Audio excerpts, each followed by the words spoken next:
Outlined against a blue-gray October sky, the four horsemen rode again.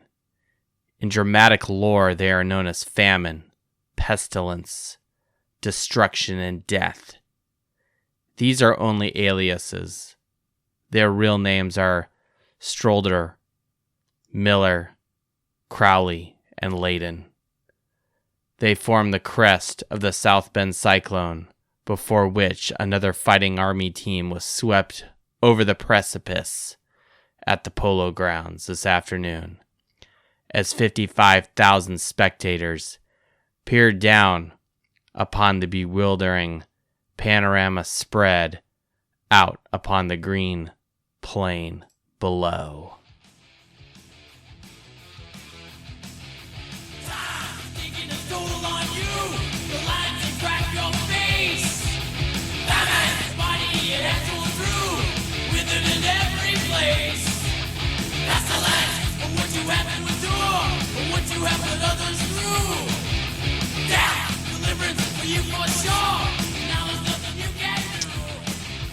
Welcome to the Fighting Irish Faithful Show, the Four Horsemen of the Apocalypse Show.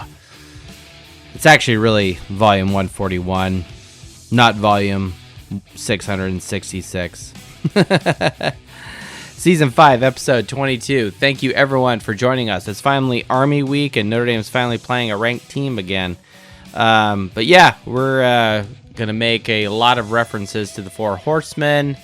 And we have a game this weekend in Yankee Stadium. Is that why Falk is on? He's probably here just to talk shit. Whatever. You know what I was thinking? I went with the more artistic, dramatic vibe to start the show, which is usually not my thing, but.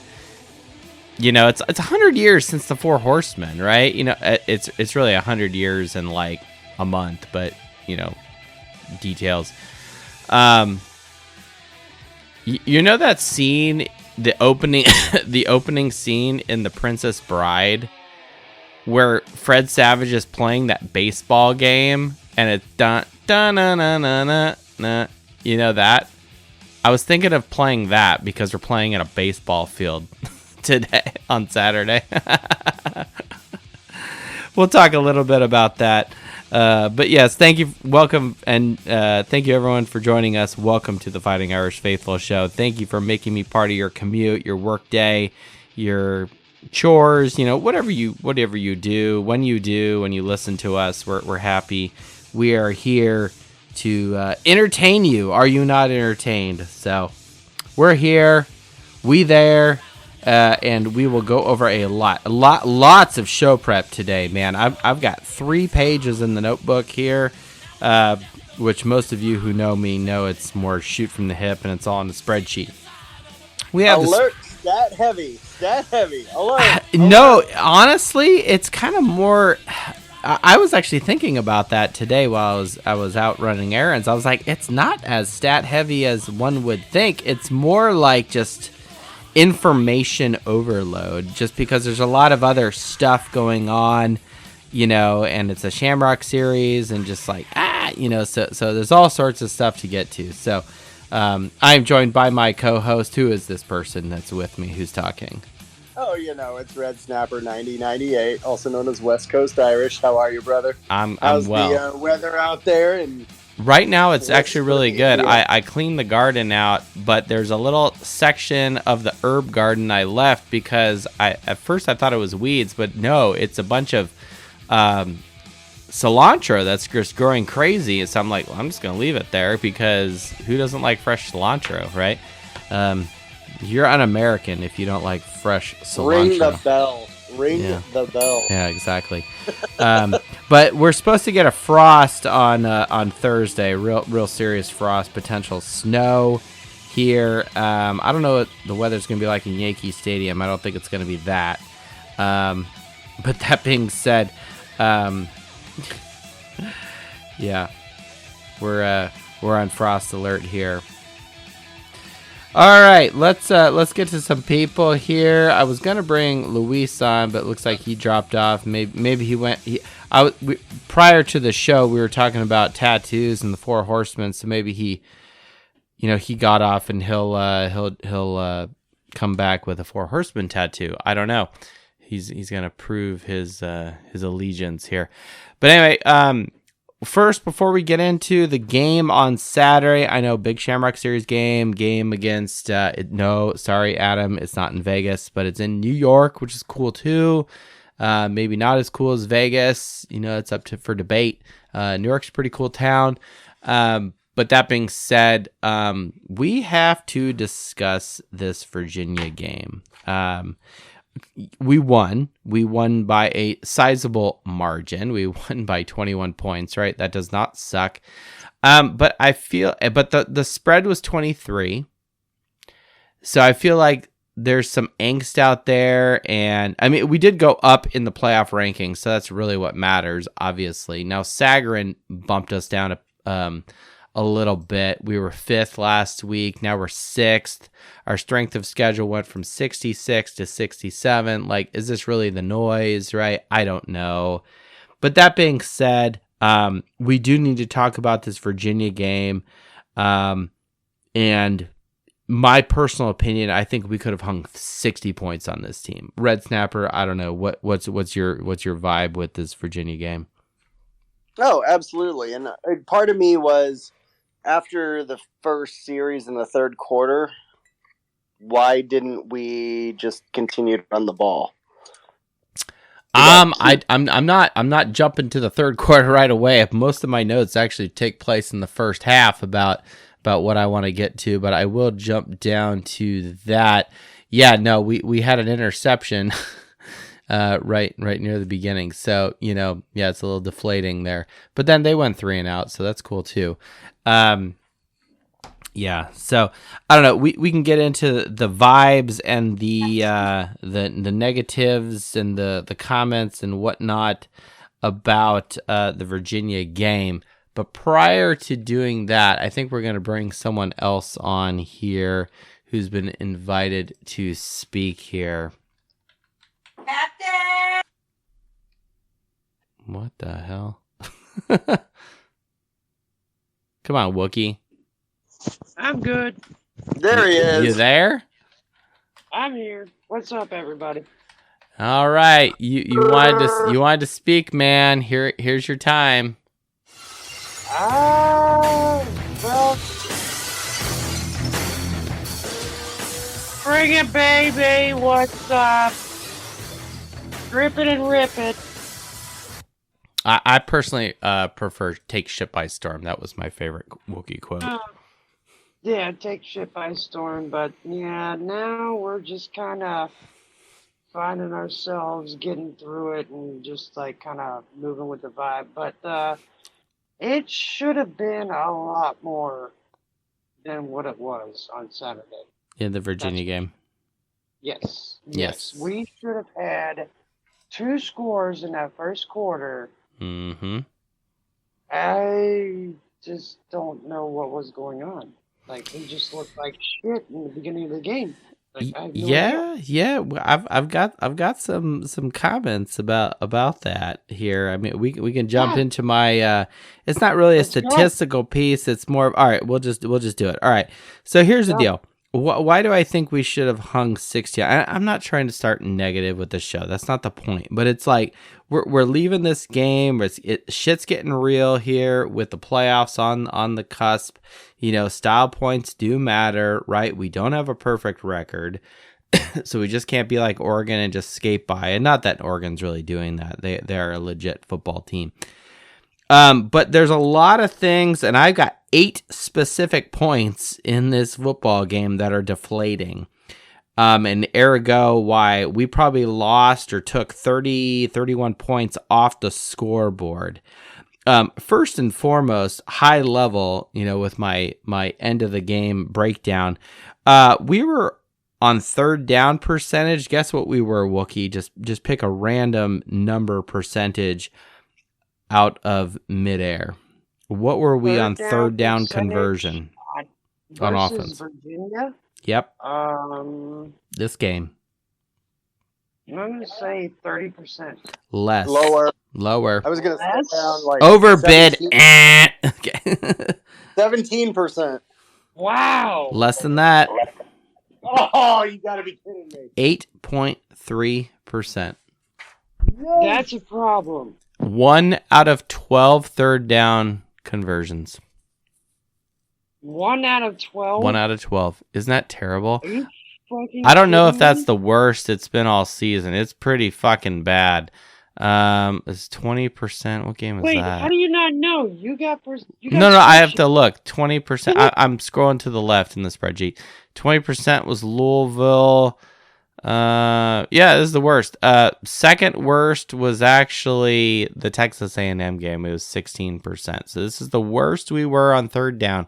Now what you've noticed lately is we're going for it more on fourth down, and maybe that's a function of we don't trust our punter, our kicker.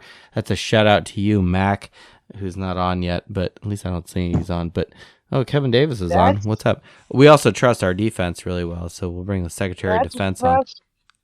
Trust to the defense. Trust the process, you negative people. Yeah. All right, so high level, not converting on third down, that's a problem, right? Okay, here's the deal. The opening kickoff. Okay, I don't know what the rule is. I need someone to explain it to me. I went from the highest of highs to like WTF because, and what's kind of funny is that it's Tyree, the guy that I actually have a sound bit here from the Wisconsin game of him running it back for a touchdown. Tyree, it bounces off of him, and then we get it. We run it back immediately for a touchdown on the opening kickoff. You can't ask for a better way to start to a football game. And apparently, if you fumble when you do a fair catch on a kickoff, it's not a live ball. I don't understand the rule. Someone needs to explain it to me because I genuinely don't know. But I thought that was bullshit. And if anyone knows, everyone's read the chapter and verse here of whatever, put your hand up, we'll come get you. So someone can explain it to me. But what the fuck? Why was that not? I was always told that a kickoff is a live ball. So what's the difference? Like, how does that work for onside kicks? Can you just do a fair catch thing, even though you don't have to catch the ball and it's immediately your ball, even if the ball goes 10 yards or whatever? Like, that doesn't make any sense to me. So that's a little deflating. Number 2, all right, and this one's really bad. Our next 4 possessions, we went 3 and out in all 4 of those possessions. We amassed a whopping 40 yards in 4 possessions total, 40 yards total.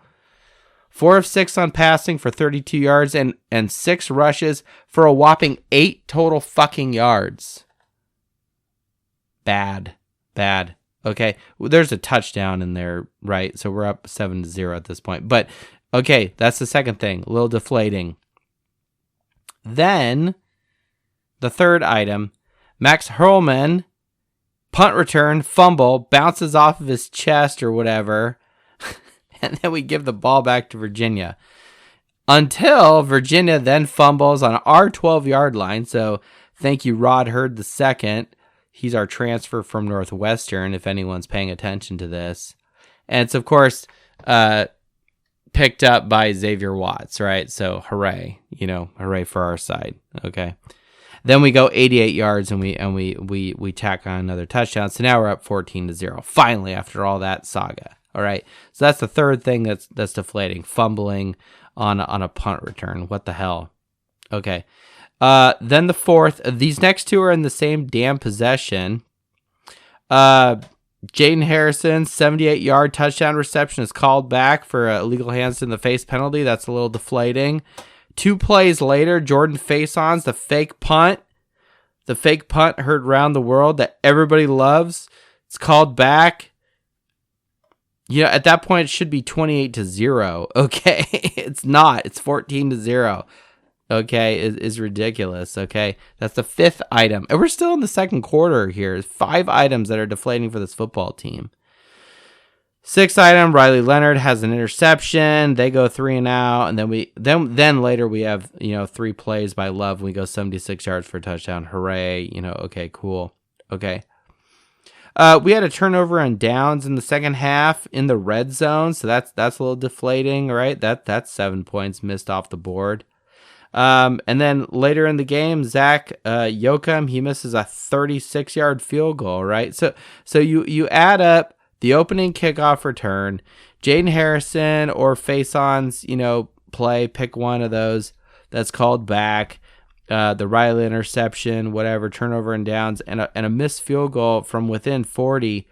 There's like 30 points right there that we don't have. We still won 35-14, which is great.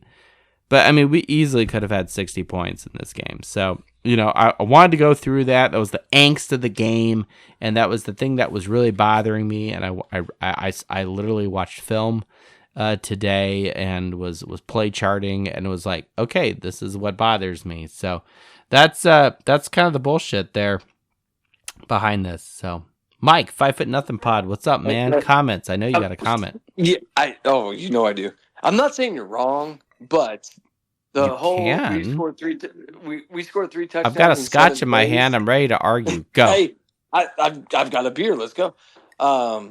Wait, whoa. Back the bus up. What kind of beer are you talking about here? Dude, Rolling Rock all day, every day. Rolling Rock versus single malt Highland Scotch whiskey. Hey, I'm in for the long haul. But anyway. And go. So, three touchdowns in 7 plays, right? That's what you were describing.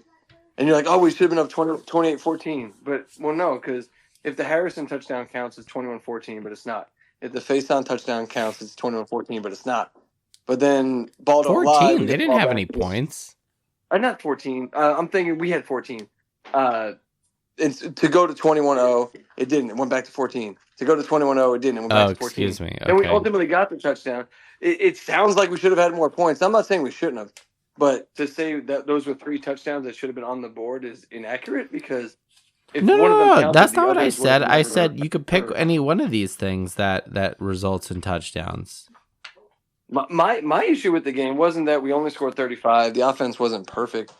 It's the way Virginia got their 14. It should have been a shutout because the catch that wasn't a catch that they called a catch, fumble, whatever. Then they got the last that was touchdown such 18 bullshit. Seconds to go. I forgot about that one. Their only 2 scores were one was meaningless, like 18 seconds ago, and the other should have never happened. It was a 38-yard catch that wasn't a catch, and that set up their whole freaking drive. Agreed. So I look at it as like the offense wasn't perfect. There were definitely some hiccups you highlighted. We still put 35 on the board, but they didn't have to be good. And I do think that if Notre Dame plays like they did on Saturday offensively, they could be had by any team in the top 10. But at the same time, we didn't play great, and we were up 35-0. That's where we're at on the season. The NIU loss that keeps being brought up by people that don't matter in life. I was going to say, by who? The stupid Twitter people.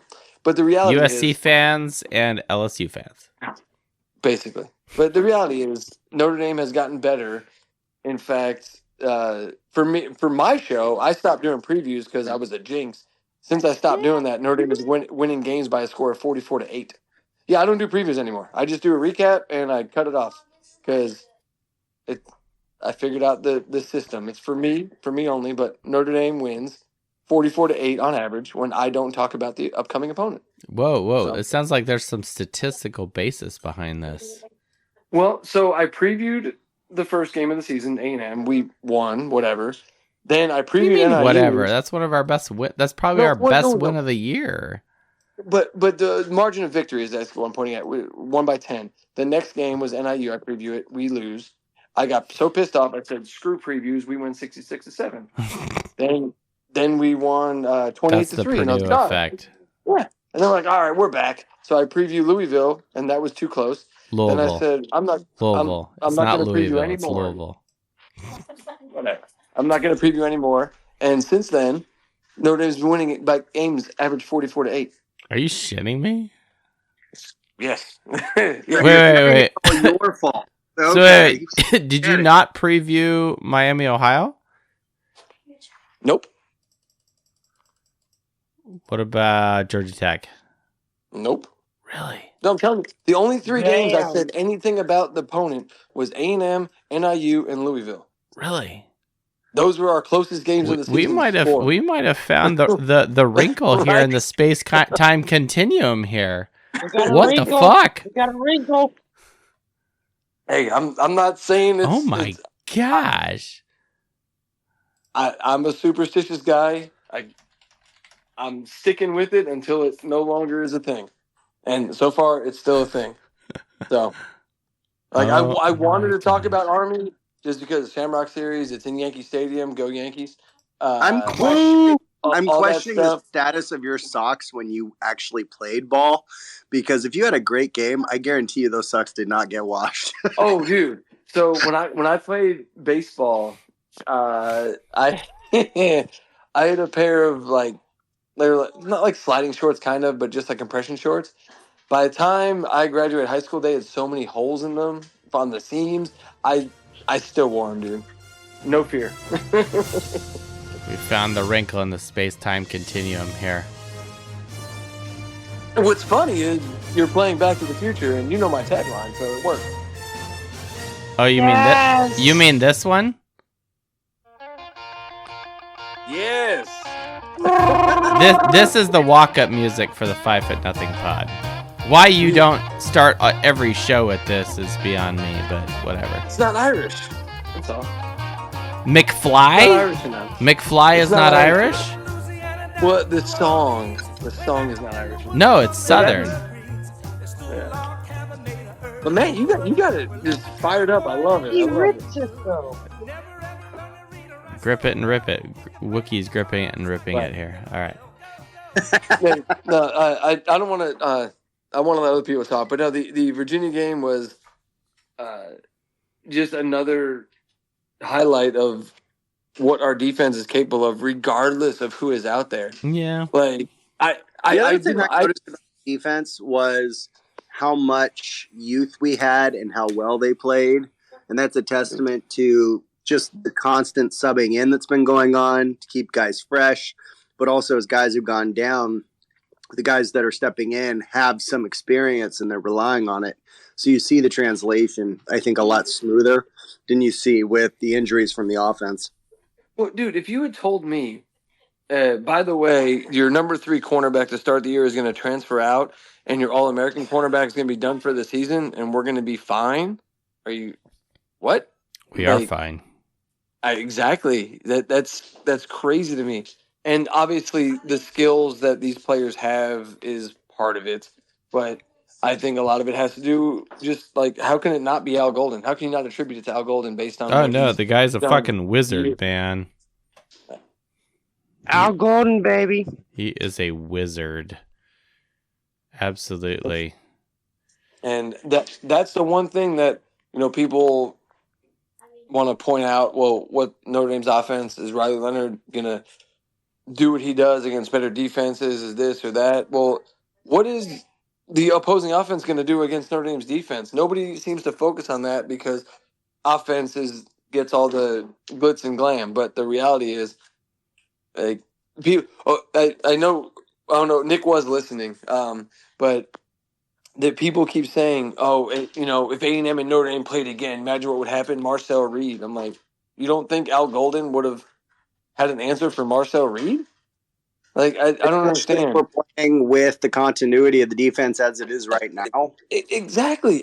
Well, A&M got better, as if Notre Dame didn't. That's the one argument I can't stand. The Notre Dame haters, they point out attrition is universal, people. Exactly. Everybody got better except Notre Dame. How does that work? Those dumbasses don't look at stats and data like I do. Which we'll talk about later when we line ourselves up against the Black Knights of Army here. Oh man, I should have some Monty Python shit queued up for that. That would have been good. I don't have it available now. Trust me, it's buried in iTunes here somewhere. I guarantee it. It's in there somewhere. 'tis but a scratch. Okay. But 5-0 the last pod. thing I'll say, We 'cause we will hold you on for Virginia only, and then we may boot you so you don't jinx us and this show now, because now that's you're all fair. superstitious about the that means you don't have to hear any of my shit talking about the Yankees. That's awesome. So you can Wow. send your Fuck the Yankees. go Dodgers. Okay. Hey, I'm just gonna say, do we call it where the Dodgers won the pennant or where the Yankees lost it? No, we call it where the Dodgers bought the pennant. Bought? Oh, yeah. Dude, they're the West What? Coast Yankees. Come on. The West Coast Yeah. Yankees? The I don't know. Dodgers. Yes. The Dodgers fact that are the better. Dodgers go through both New York teams, both with higher Yes. payrolls. That is true. But Whatever. All I'll say, like I said, I want to take over this show. The last little You thing I'll won't. say is with Notre Dame moving up to 6 in the college football rankings tells me that the NIU loss is no longer. It's actually they're viewing it correctly. Like, you can't have 2 losses, and just because you're in the SEC, that's a good thing. And as long as this defense continues to play like they are, nobody scares me. The Notre Dame defense is playing superb. I have no problems going through that right now. We're 6th in the country on third down defense. We're 2nd in the country in turnover margin, which we'll get to as well. We are also 2nd in the country in passing defense. Now, here's the real cool shit. Yards per point, Notre Dame is better than the national champion average. We're 10.9 yards per point. That's the stat I always talk about, right?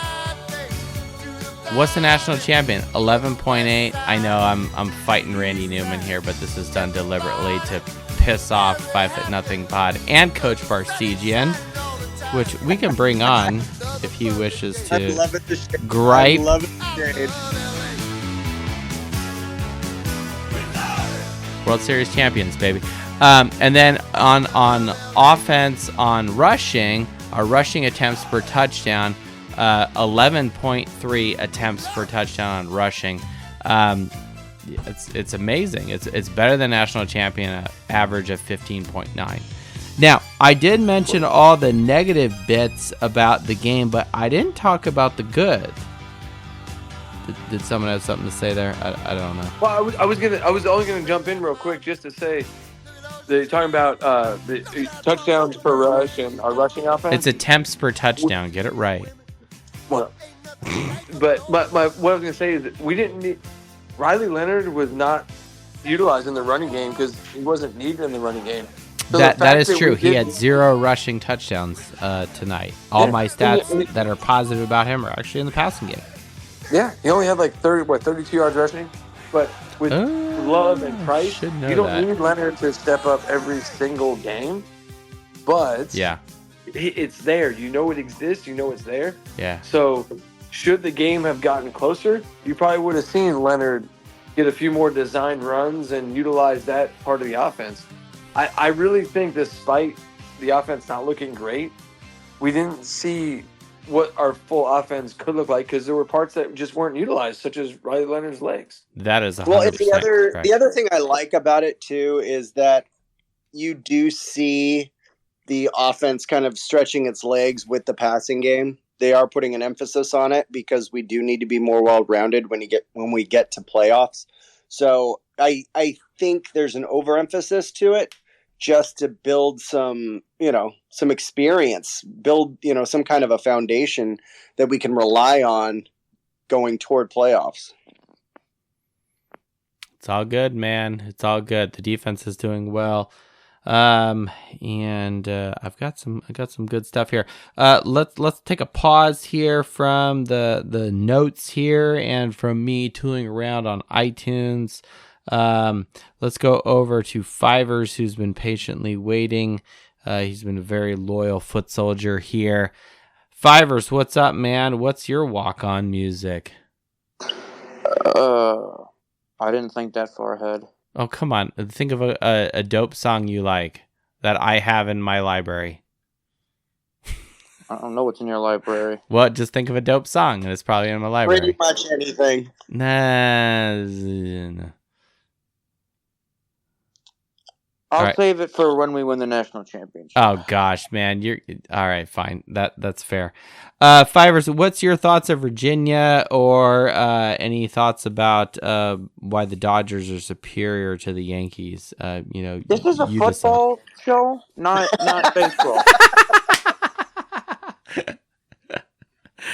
Thank you, Fivers, for grounding us in reality. I swear, man. Because he's like, what the fuck? What are you guys talking about? Why do you guys keep bringing up baseball? Why are we keep bringing up baseball? Is because Notre Dame's fucking reminding us that we have to have some weird crossing of the streams between baseball and Notre Dame football in Yankee Stadium this Saturday. That's why, Fivers, because Notre Dame is forcing us to do this, and we're playing in the Yankees' house, and we're going to remind them of who owns the Yankees' house, because who won the last game in Yankee Stadium? It was not Notre Dame. It was the LA Dodgers. Okay. Was that insulting enough for the Yankees fans? It's justified this week, but every other week we did not need to talk about baseball. Fivers, with all due respect, you're new here, so there's some shit talking that happens, and I will say this with respect, both 5'0" Pod and Coach Parsegian, the two Yankees stalwarts. I know Irish JTL, you're a Yankee guy as well, so I'm gonna give you a how do you do the high five thing? I don't know. Here, fist bump. I don't know what that is. I know he's a Yankee guy, but those two people have also been in studio physically present, so they know what's going on. So there's some shit talking and poop shoveling going their direction, but that means we're real friends. That's how you talk to your real friends. You know what I'm saying?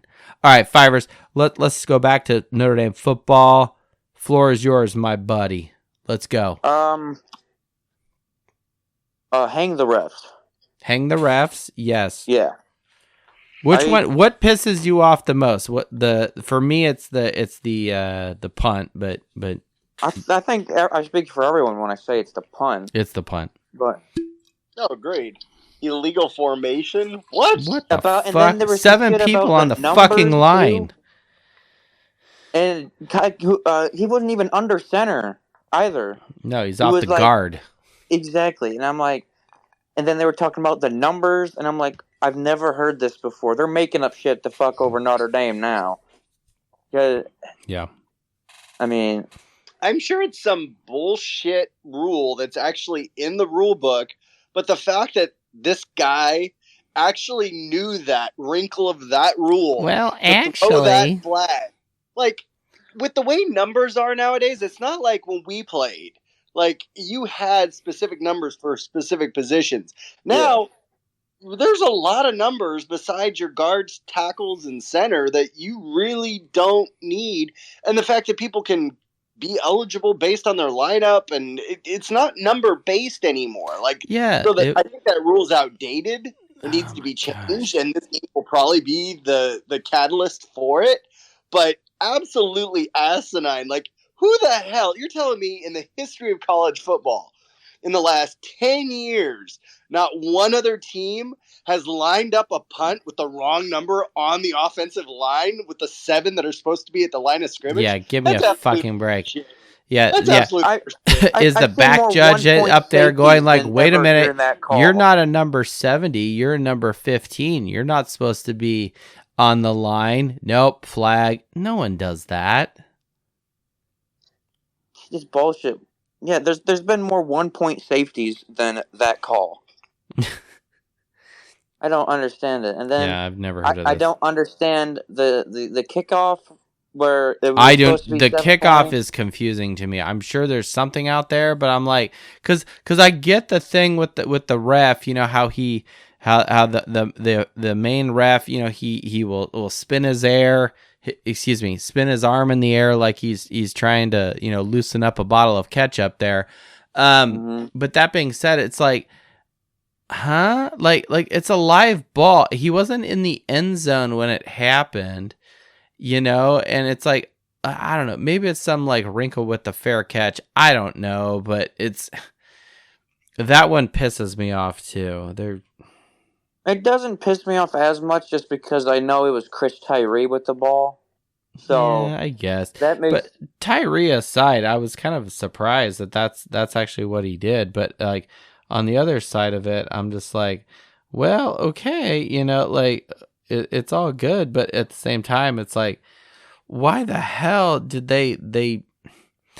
I don't know. Like I have yet to see an explanation of this, and I don't know. And then there was the fair catch punt fumble thing, and I'm like, isn't he inclined to catch the ball? And then there's like I don't know, like if it doesn't touch the ground, it was very. I learned a lot. I can say that I learned, or maybe I didn't learn enough. Wait, on our punt fumble? Yeah, that one's legit because it hit him in the chest. It did, but we've seen that before. We've seen other teams punt, and then the guy doing the fair catch fumbles the ball, and then as soon as what's the rule? Coach always told us if he touches it and it's on the ground, bam, that shit's live, right? And then the other rule was kickoffs. That ball is always live, right? So like unless the whistle blows and something else. So who knows what was going on? And other than it's that's why they're called special teams, because they're special. They ride on a little school bus. Sorry, did I just take that too far? I don't know. No, because what the fuck is a little up with our bit kickers, man? A little bit. We're not going to win a championship if it comes down to a field goal. With that, we're talking about special teams. I feel like I'm compelled to bring Mac on because he's our specialist of special teams. So, good stuff. Okay, do it, because when the fuck are we going to make another field goal? That's a great question. I have that on here. We missed two. One was like 54 yards, but it wasn't even close. The one that was 36 yards that we missed, that one ticks me off. It's like, come on, man. It's inside the 40. I'm kind of over Mitch Jeter. I want the walk-on to kick. Gosh darn it. Like, it's just, we had Yoon. We went from the greatest of greats of kickers to then Dorr, which is like, okay, and Dorr was decent from like 40 out, and then like inside like 30, it was like, oh God, like, hold on, like you may not make this, and now it's just like, I don't know, just there's no consistency. Now I will say this, and I haven't done this breakdown, and why would I? We do not kick as many field goals as we used to, and that is a good thing. Yeah, we go for it a lot, which we just score touchdowns instead of bullshit kicking. I don't know. We are far from the days of needing Nick Tausch in there.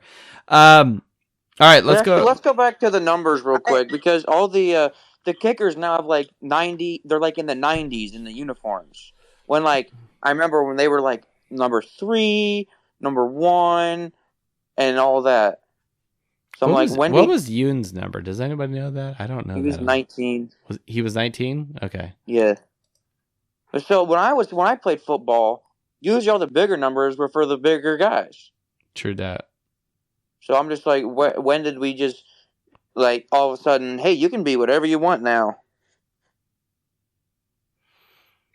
I don't know. That's you can thank the RPO for that, because it actually did create number problems based on lining up running backs, receivers, all of that. And so because of the motion and shifting and everything of RPO at the time, it definitely created issues. So they laxed on the numbers.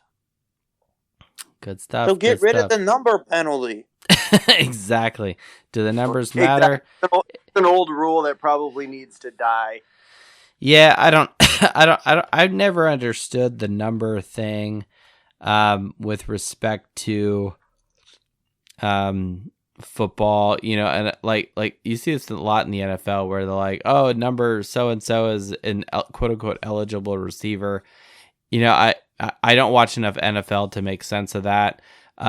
Look, for me, a number is a number. It's for calling penalties and just identifying players when they don't have names on the back of the jersey. Now, another way around this is just put names on the back of the jerseys again, which personally I'm a fan of, but I'm also a fan that Notre Dame joins a conference. So there go half our people listening.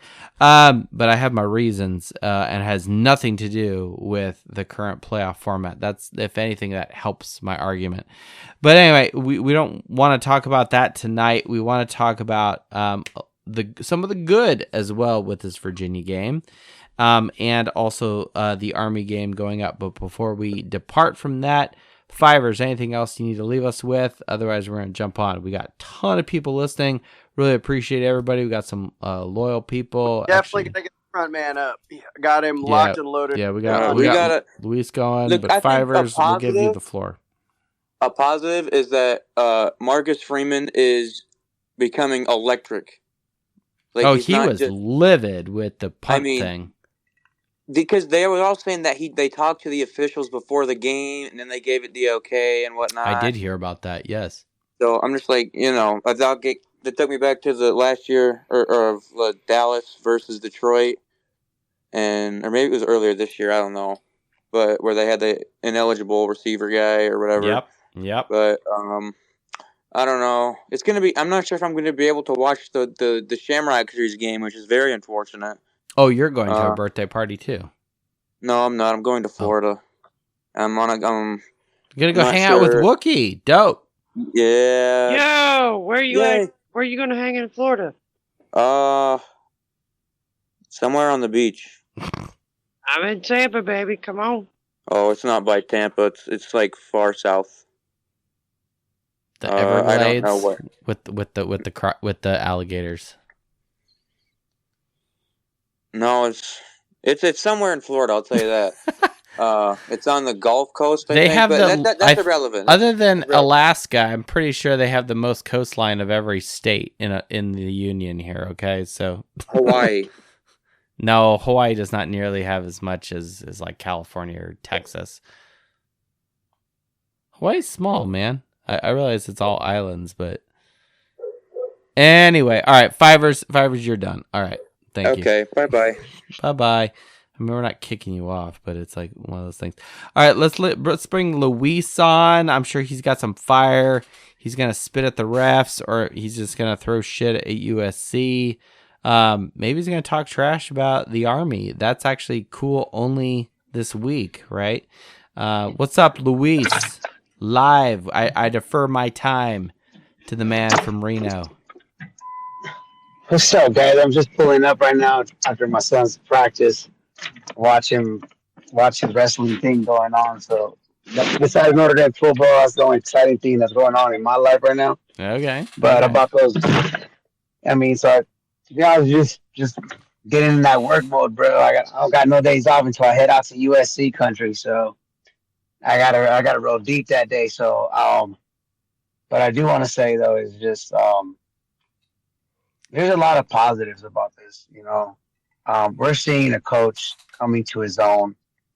We're seeing an offense. We've seen that probably one of the best defense that we haven't seen in a very long time in Notre Dame football. Yes, that is correct. And that's something that you should harness and home it and enjoy it, because we're not going to have a lot of those pretty soon. They're already talking about taking Guduli to Wisconsin as an offensive coordinator.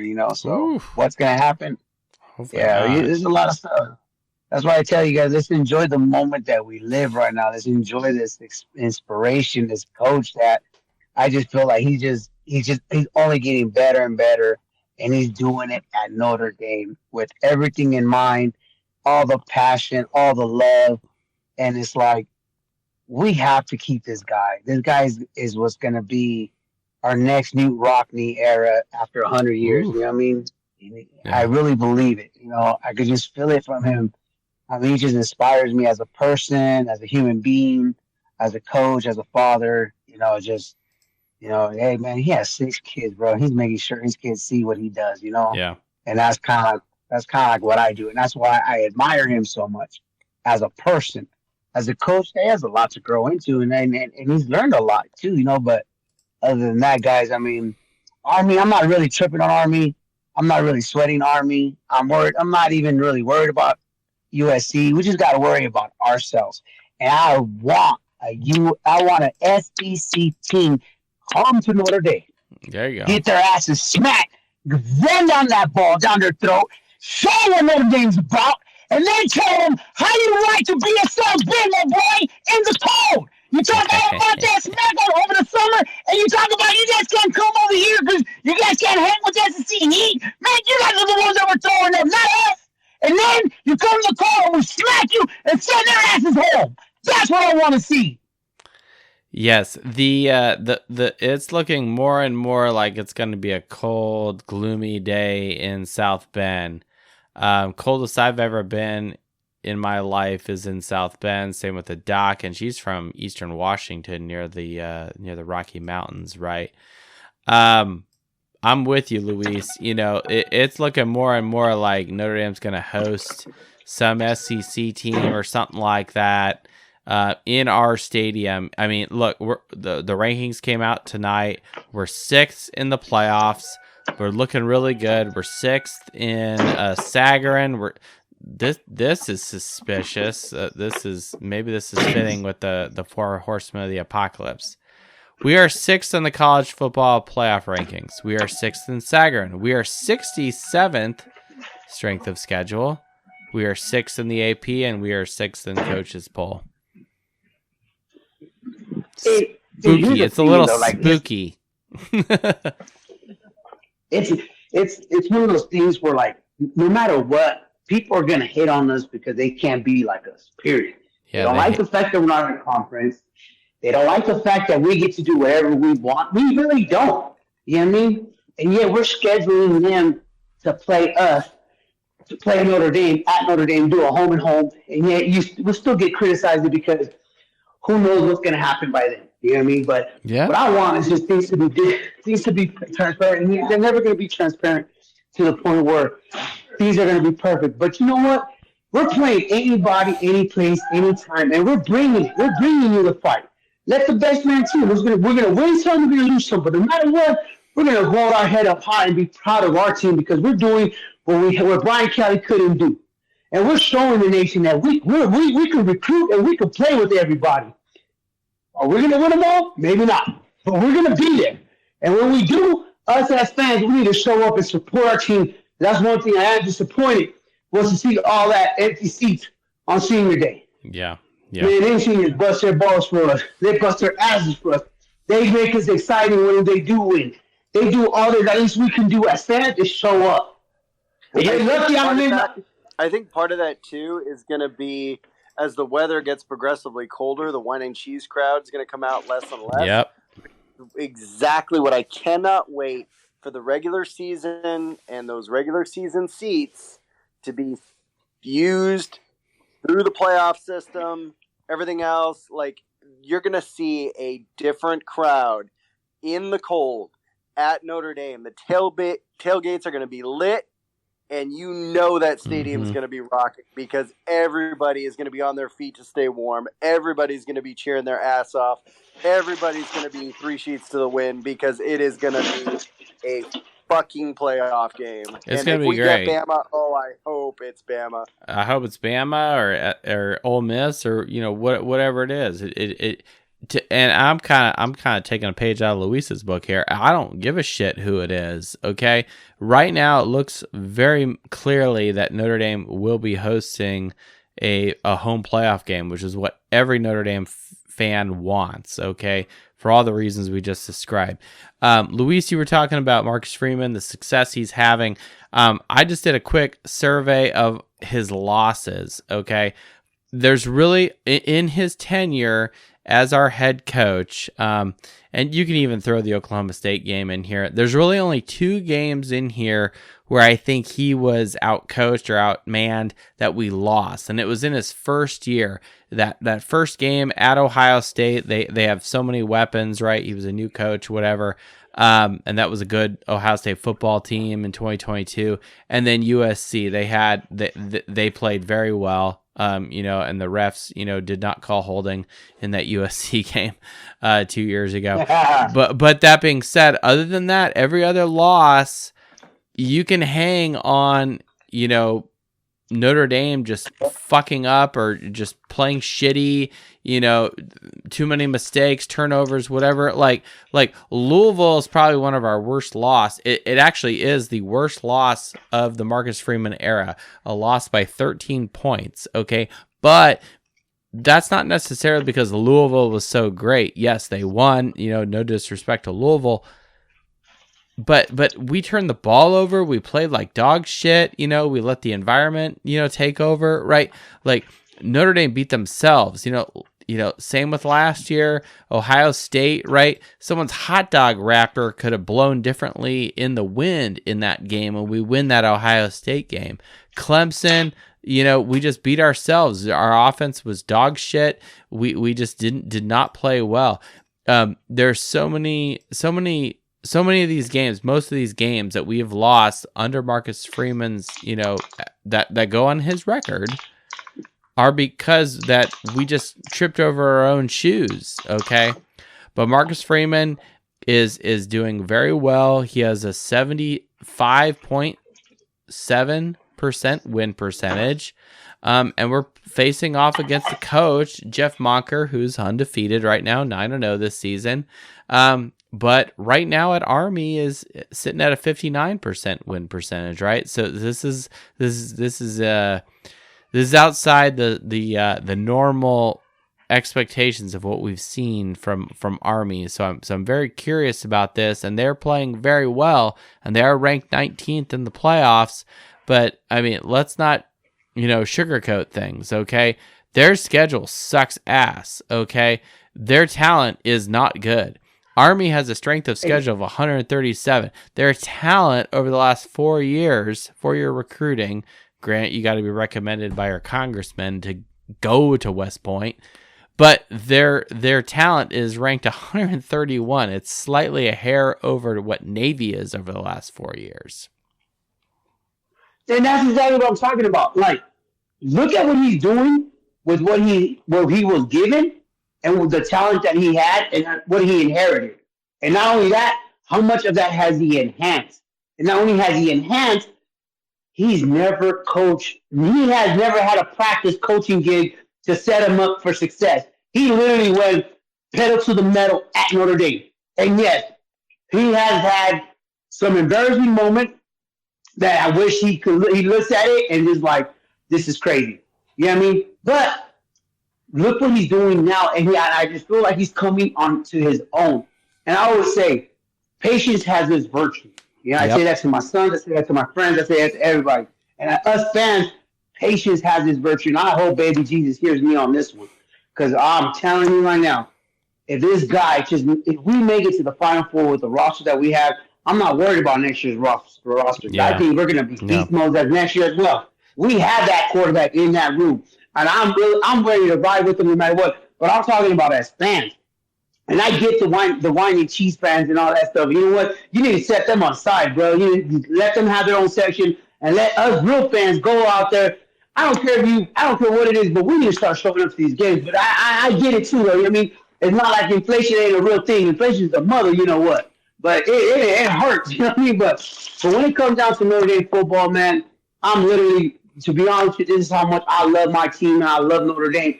I am working 17 days straight with no days off until I head out to USC on Friday morning.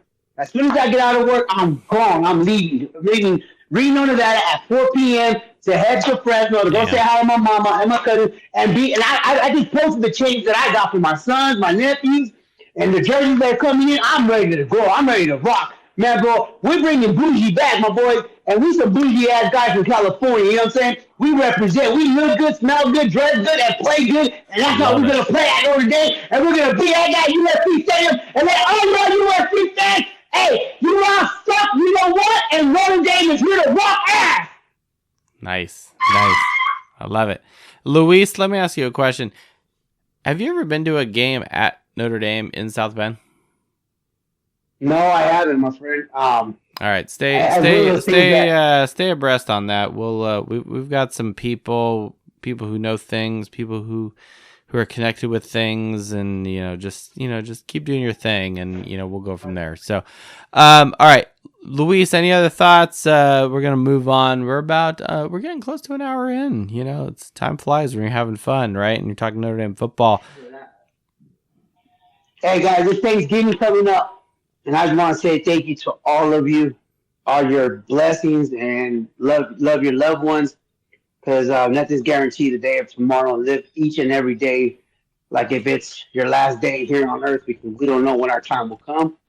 And let's enjoy this moment, because we don't know if it's going to last forever. That's right. Or there's more than that. But if not, let's be thankful. And thankful, thank you, baby Jesus, for giving us Marcus Freeman and his coaching staff and these players that believe in him, and all this fan base that's listening to you and to every other Notre Dame podcast. Let's show that love and let's put some respect behind Notre Dame football. Amen. That's what we're about. We're about excellence. I talk a lot, and thank you, Luis. We talk a lot about Scotch spreadsheets, and we have fun, and we razz 5'0" pod about his Yankees, history and stuff, which is fine, But that being said, maybe he doesn't think it's fine, but I think it's fine. But the original, it doesn't change anything from the foundation of the show, which is based off of what I think most people will think that is the foundation of Notre Dame football, which is a quest for excellence. Notre Dame not only is a Catholic university with Mary on the Golden Dome, and it's an intelligent, smart school, places, the players have to be able to read well and, do calculus and go to class and, all these good things, right? It's a 4-year decision. We've all heard this, okay? But this show is an extension of that, not only because I have a degree from the place, but I want Notre Dame to be excellent.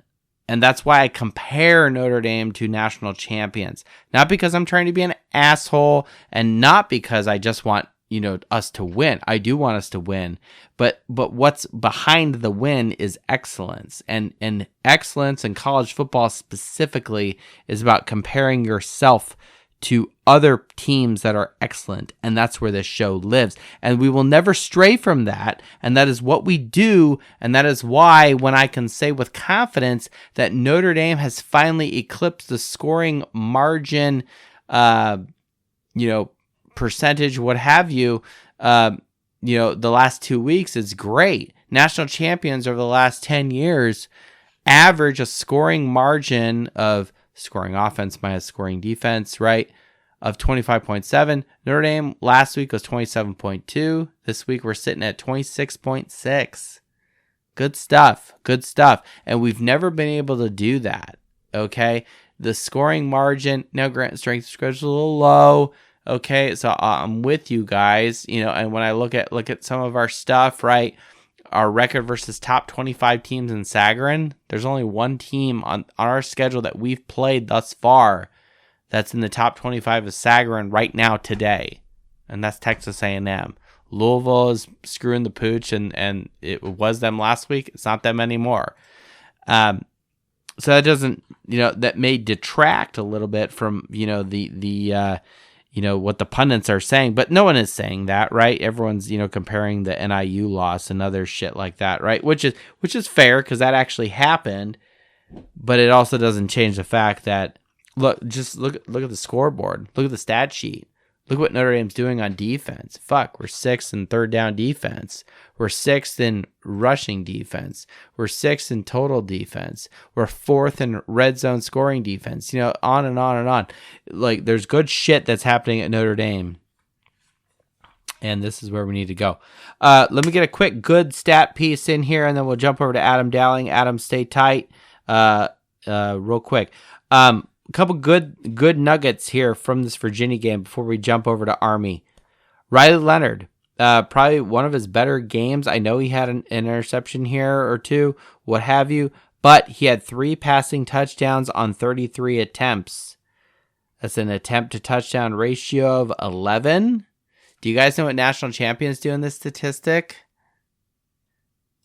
13.6. So he was better than the national champion average in this game versus Virginia. Okay. So hooray for him. But he was also at a 66% completion percentage, right? Not better than national champion average, but it's still pretty good. Okay. So I'm happy with that. Okay. I'm going to take that as a positive. All right. Defense, 5 turnovers. Good job, defense. 5 turnovers, okay? In the first half. It's amazing. We are now second in the country in overall turnover margin. We're plus 15 for the year. Plus 15. That's insane. That's really, really, really good.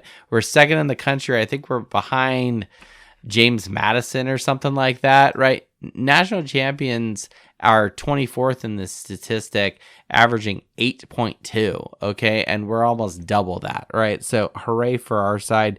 Good job, Al Golden. And you know, we've got people in the right place at the right time. They're coughing up the ball. You know, we're making the 2012 team, quite frankly, looks dumb, okay?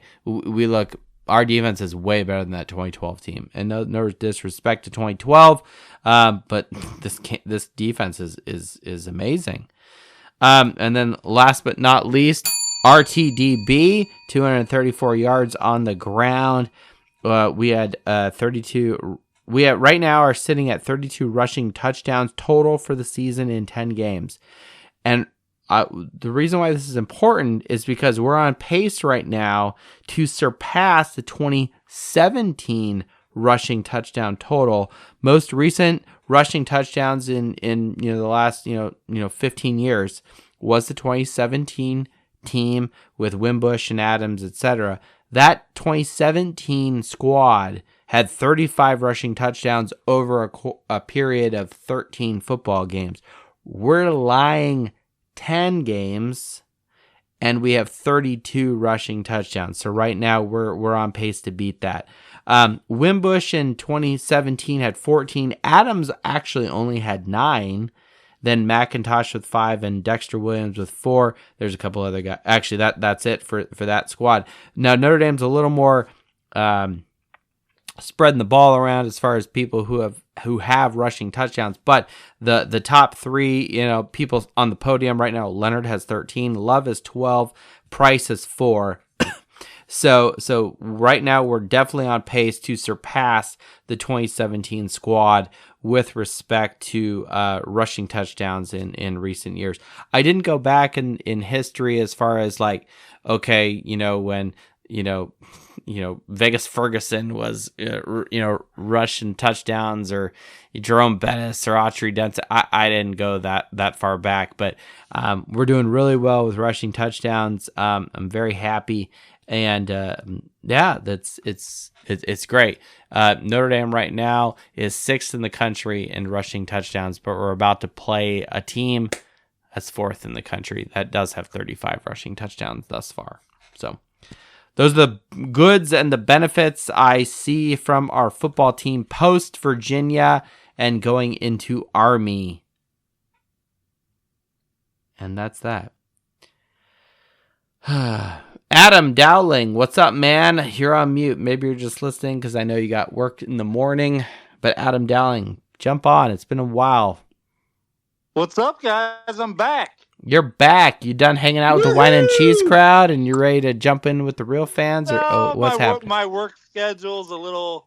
I changed my work schedule, and now I'm changing it back to what it was, to where I don't have to wake up so early anymore. Were you on swing shift or something, or what's going on?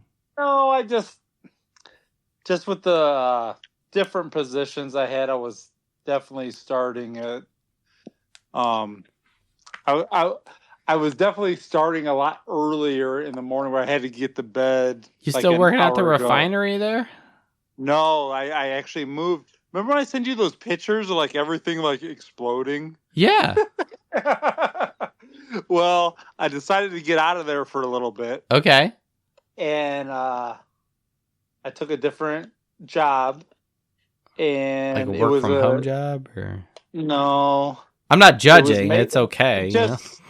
No, it was definitely, more construction management stuff.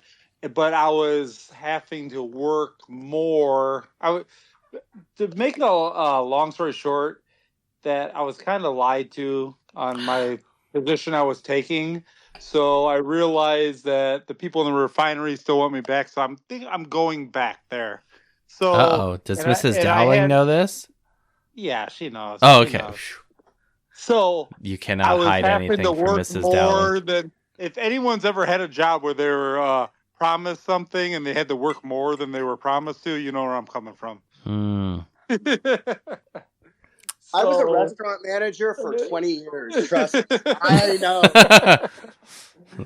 Liars. Having to start earlier, work later, work extra days, where it wasn't exactly what I signed up for. So I think I'm actually going to go back to the refinery here in the start of the new year. So okay. My work schedule got back to what it was for years since we've been talking. Wow. So. Well, good luck with that. Yeah. Not to get too much into your personal life, but we're happy you're back, Adam. Yeah. Well, it's weird because I was always on every night, but I was like, what happened? Adam used to be on all the time. What did we say?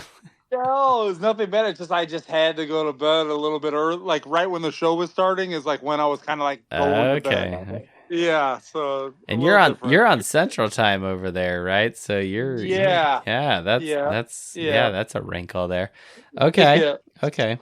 Yeah. So how you guys doing? Hey, I mean the main thing why I jumped on too, we were talking about that punt fake during the game. Gosh, and some of the stuff I read was. Which no one knew, like, in the stadium why it was illegal. And I was, like, texting my dad, like, people that were, like, watching TV to see, like, what TV was saying. TV was full of nonsense. I didn't... I mean, I don't really listen too much of the commentary. Yeah, and what I've come to realize after looking and kind of, like, I don't know, looking into it, it's... The whole point was... that if Jack Kaiser took the ball from under center, then it's not a punt formation.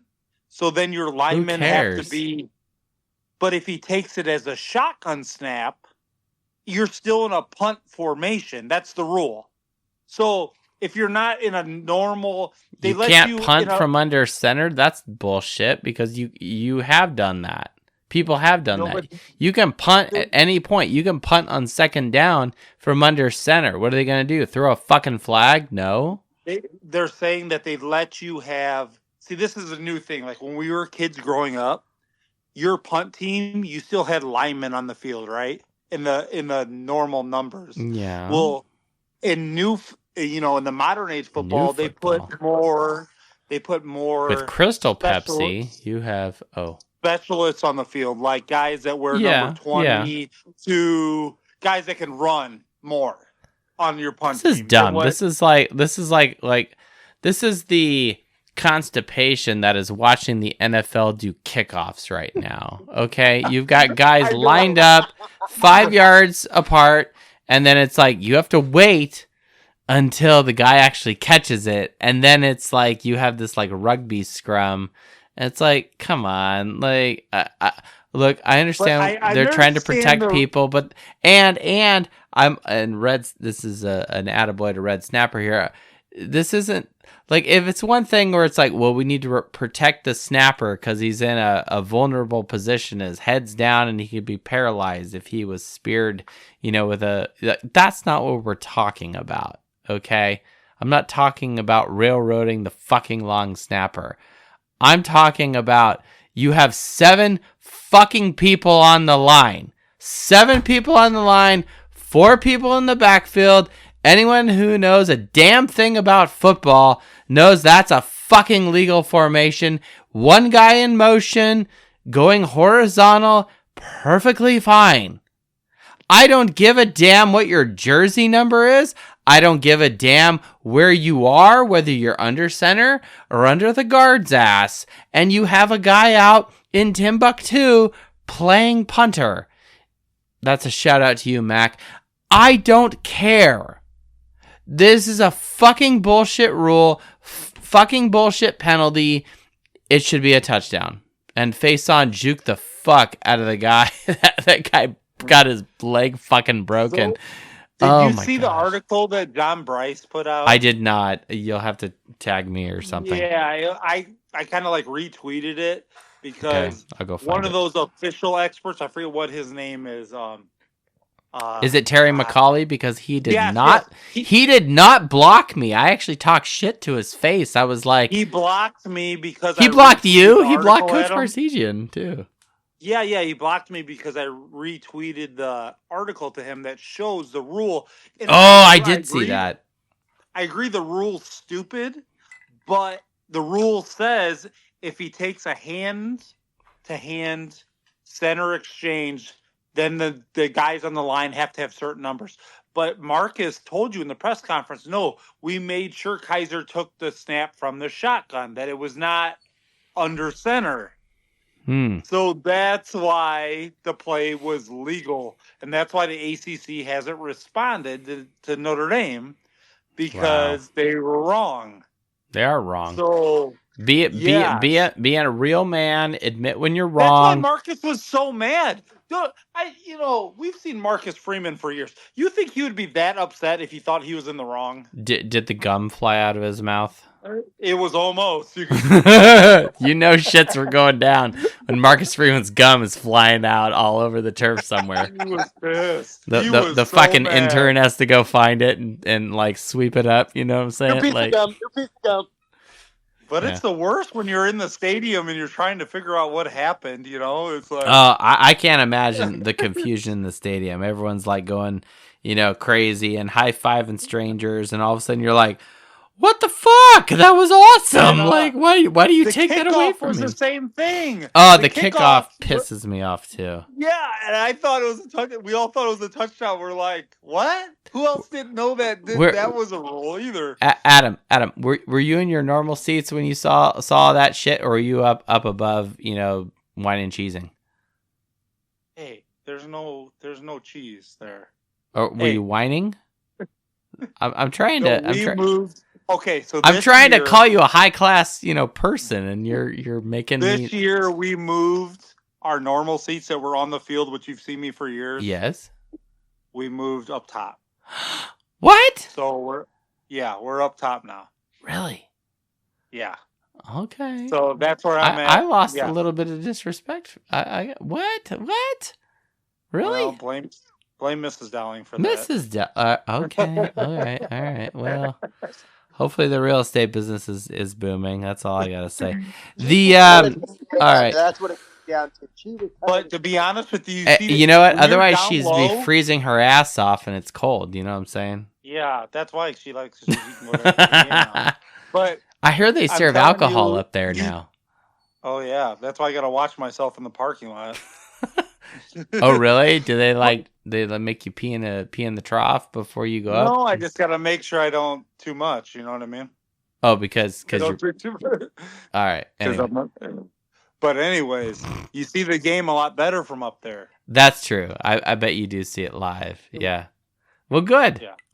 That's cool, man. Well, I'm happy for you. That's cool. I have a coworker. He had a friend whose dad, I don't know anybody's name. It's fine. But he said he went to a game and it was up in the newer, this is a couple years ago, and he's up in that east end zone box area, and they had like food and there's people serving you and there's drinks and the whole bit, and he's just like, man, it was pretty fucking nice. And this, he's like a pseudo Notre Dame fan, not really, but he was telling me about it. I'm like, that would be fun to do for a game or two. Just like, okay, all right. Well, that's a reason too why I sent a picture and I tweeted it of it wasn't the Virginia side, but it was the Notre Dame side of all the empty seats in the southwest corner. And I'm like, come on, guys. Like, we're in a playoff push, and we have all these empty seats in that southwest corner. That's not even the corner that gets the sun in your eye. No, it was the Notre Dame side in the southwest Yeah. corner by the Jumbotron. Yeah. But it's kind of been an issue. I mean, I've told you this before. Like, I've been going to games my entire life. And it's kind of been an issue since about 2019, where at the end of the year, we have empty seats. Man, that's nuts. Unless it's a huge game. You know what I mean? Yeah. Virginia's No, I'm not, with you. like, I'm with you. Yeah, unless it's a huge game. I mean, maybe it's a function of getting out of this ACC deal and doing something different, you know? Yeah, something better. And join the Big Ten? I don't know. The parking situation is not great. What people have to do. They're charging you out of the woodwork here. It's stupid. Yeah. All right. But I mean, to get back to like our game, all the team though. I mean, could you ask for like a better spot than where we are for losing that Northern game? Let's be honest. No, being sixth right now it feels good. Now I'm still suspicious about why they put Penn State above us, but other than that, you know, the thing is, we're going to see a lot of quick movement and bumping and whatnot. This is like anyone who's ever worked in a union shop or a union hourly kind of thing. Maybe Adam knows what I'm talking about. I don't know.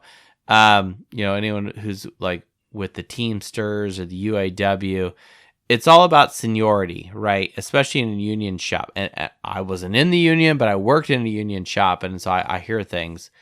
And it's all about seniority. And when someone wants to move and they have more time in, what they do is what's called bumping, and they bump somebody out and they get their job, right? And so then that guy has to go, and it kind of has this like ripple effect. Point being, when you have these conference championship games that will go down in a few weeks, what's going to happen is, I guarantee you, someone, including Notre Dame, will be bumped.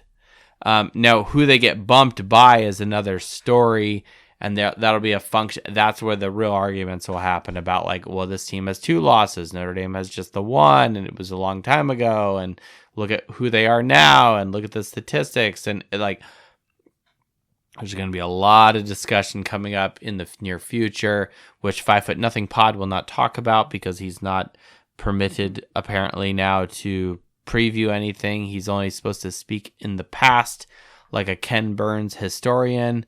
But that being said, I think as time goes on, Notre Dame right now is in one of the best positions they could possibly be. The only thing better would be, you know, within the top 4 actually, is if we were undefeated or something.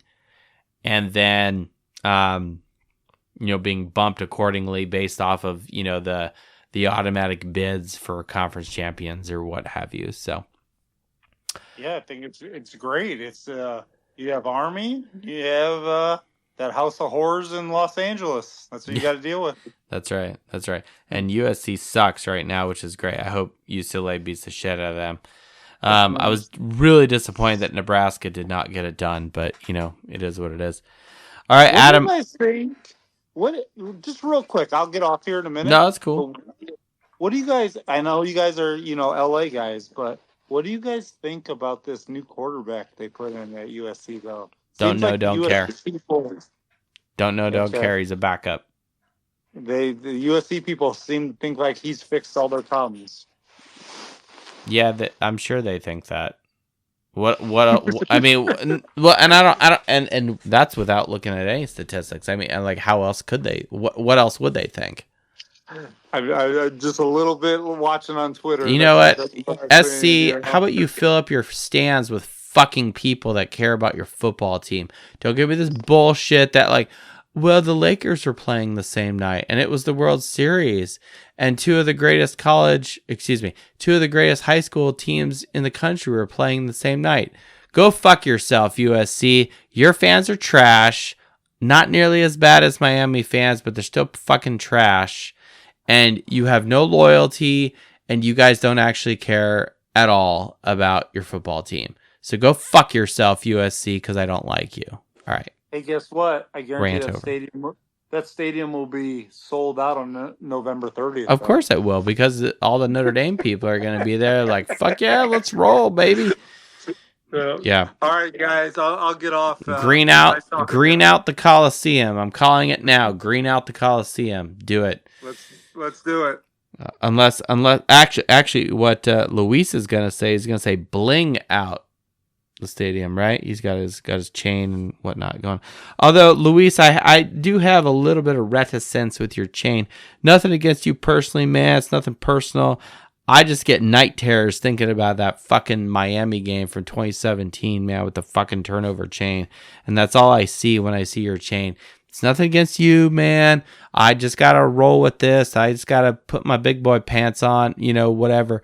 But I'm just saying, man, I just see the turnover chain from Miami of 2017, and I see Wimbush throwing balls directly at Manny Diaz's defense, man. And I'm just like, we can't put a fucking spy on this, and I'm going to go get drunk and watch our team die.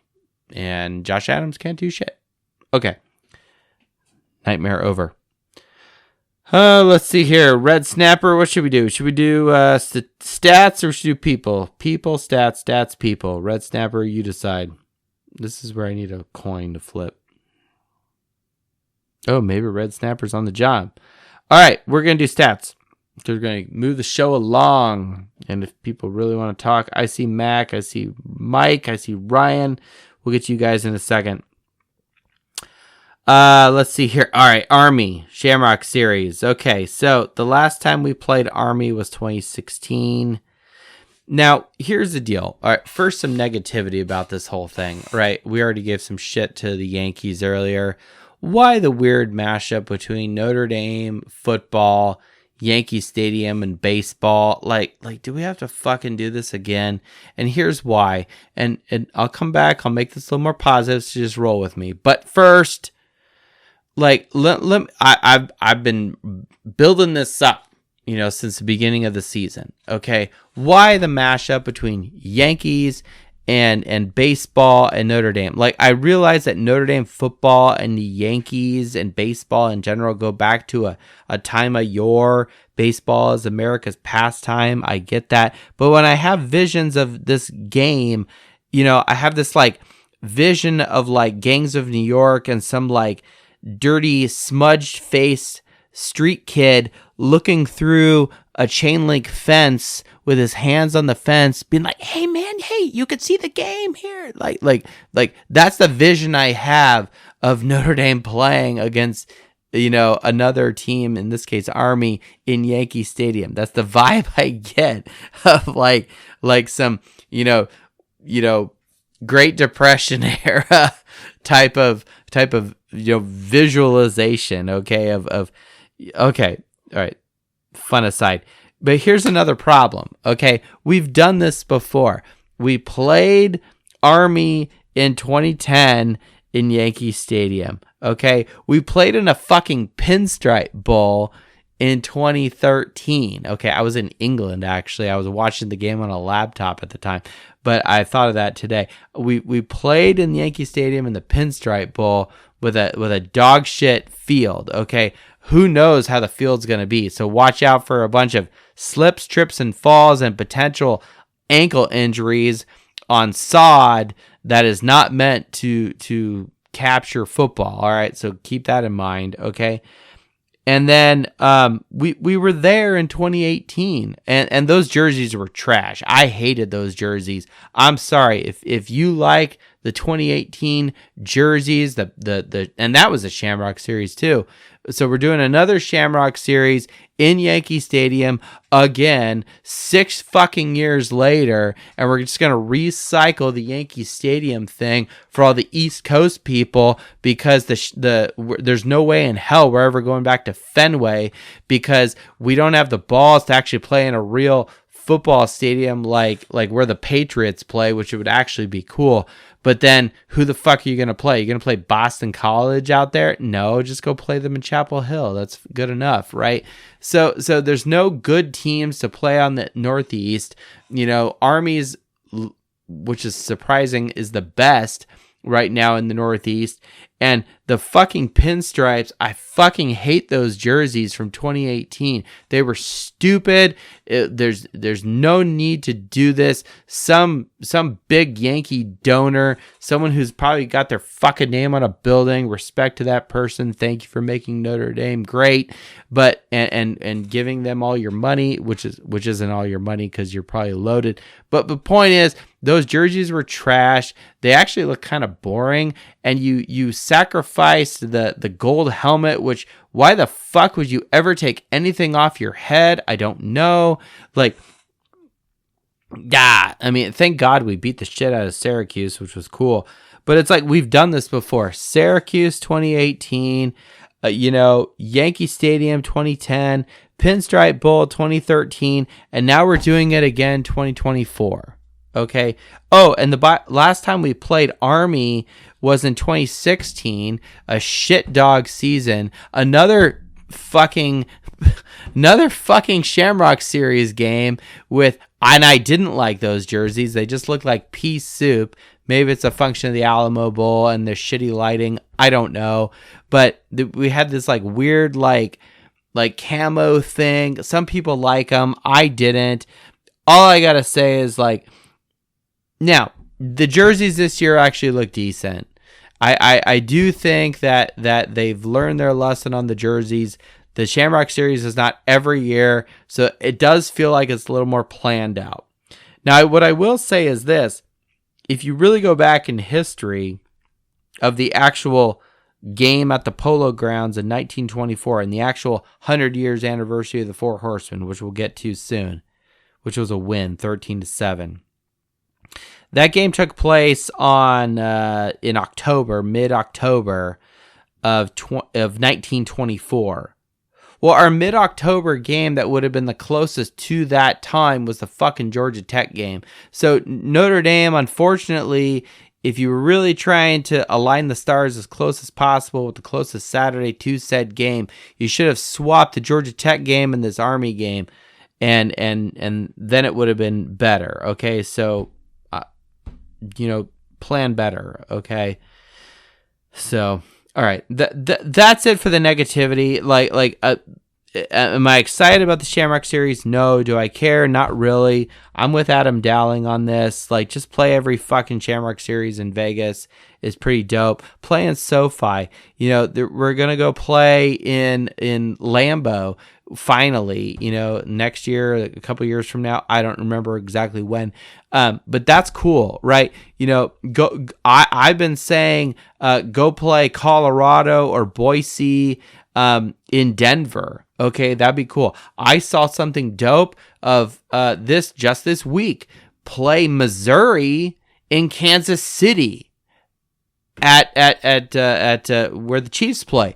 That would be fucking cool too. Play in an NFL stadium, a legit stadium, against a legit opponent, and plan it out years in advance. Don't do this baseball stadium bullshit where the seats and the lighting is not correct and Will Fuller and the worst at all was Fenway when you had both teams on the same fucking sideline. Thank God we didn't play in Wrigley where you can't where you get to one end of the end zone and you have to flip the field because you don't want people crashing into right field wall. Okay, like thank God we don't have to deal with that shit. Okay, and so Notre Dame never play in Wrigley, and who gives a shit about the Cubs anyway? All right, so don't do that. But we're doing it again, and it feels like it's been recycled, and we've done this before, and I don't like that aspect of it.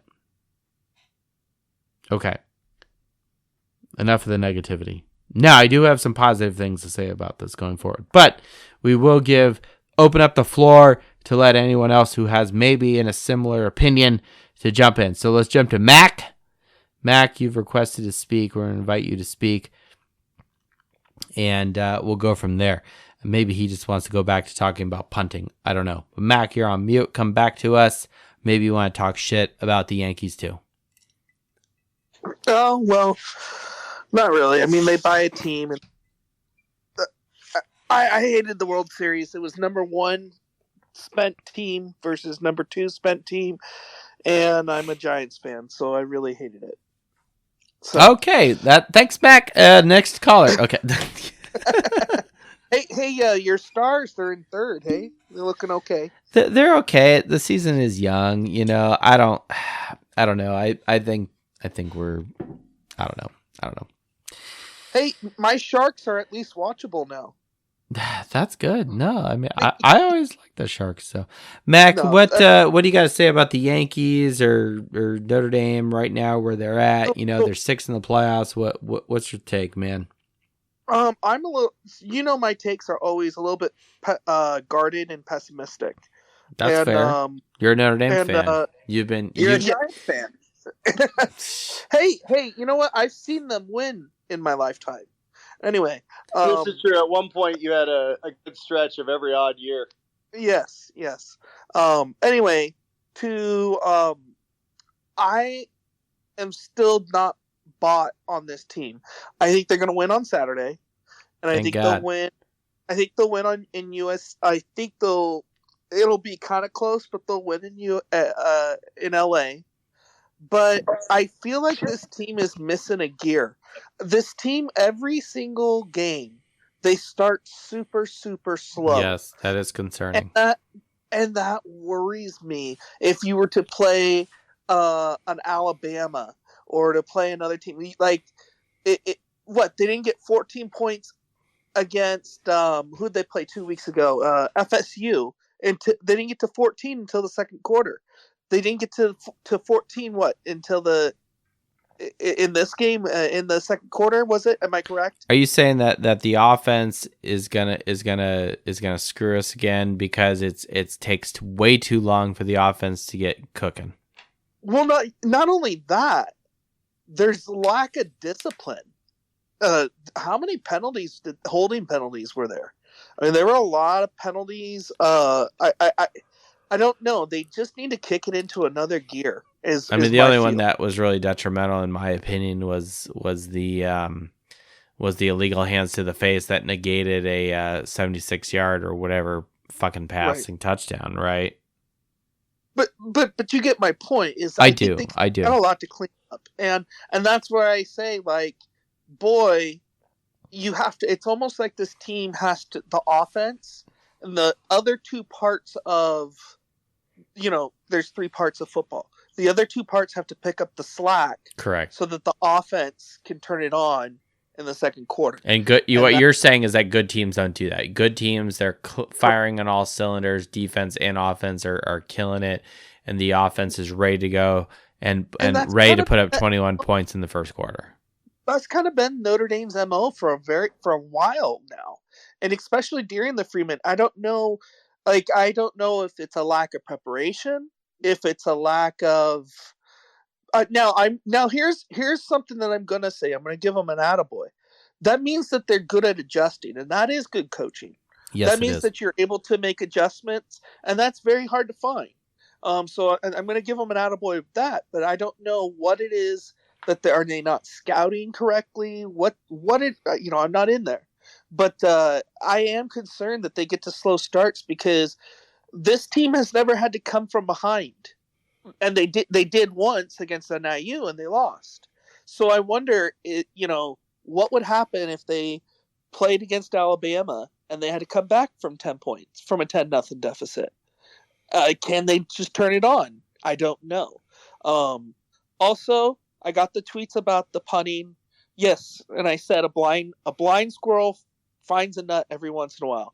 But I want everyone to know his next punt was a net of 34 yards. Yep. He kicked it from the 50 and into the end zone. It was the 50 or 49 and kicks it into the end zone.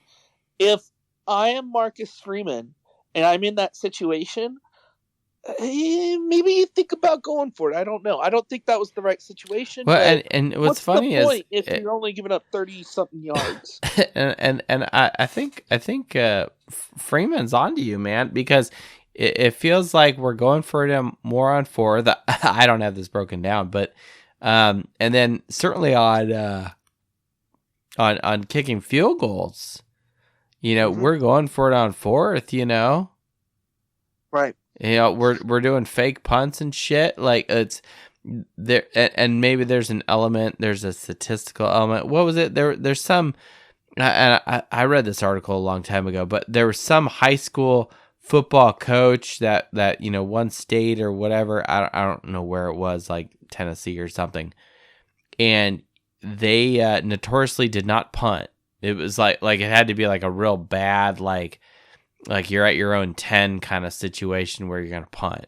But most other times they went for it on fourth down, and they had a pretty good defense and a pretty good statistical likelihood of continuing the drive on fourth down. So and I don't know the details behind that, but go look it up. There's some high school coach that did this, and I'm not saying that's what Marcus Freeman is doing, but it certainly looks like he's willing to go for it on fourth more so than punt or kick field goals, which is usually not what my MO is.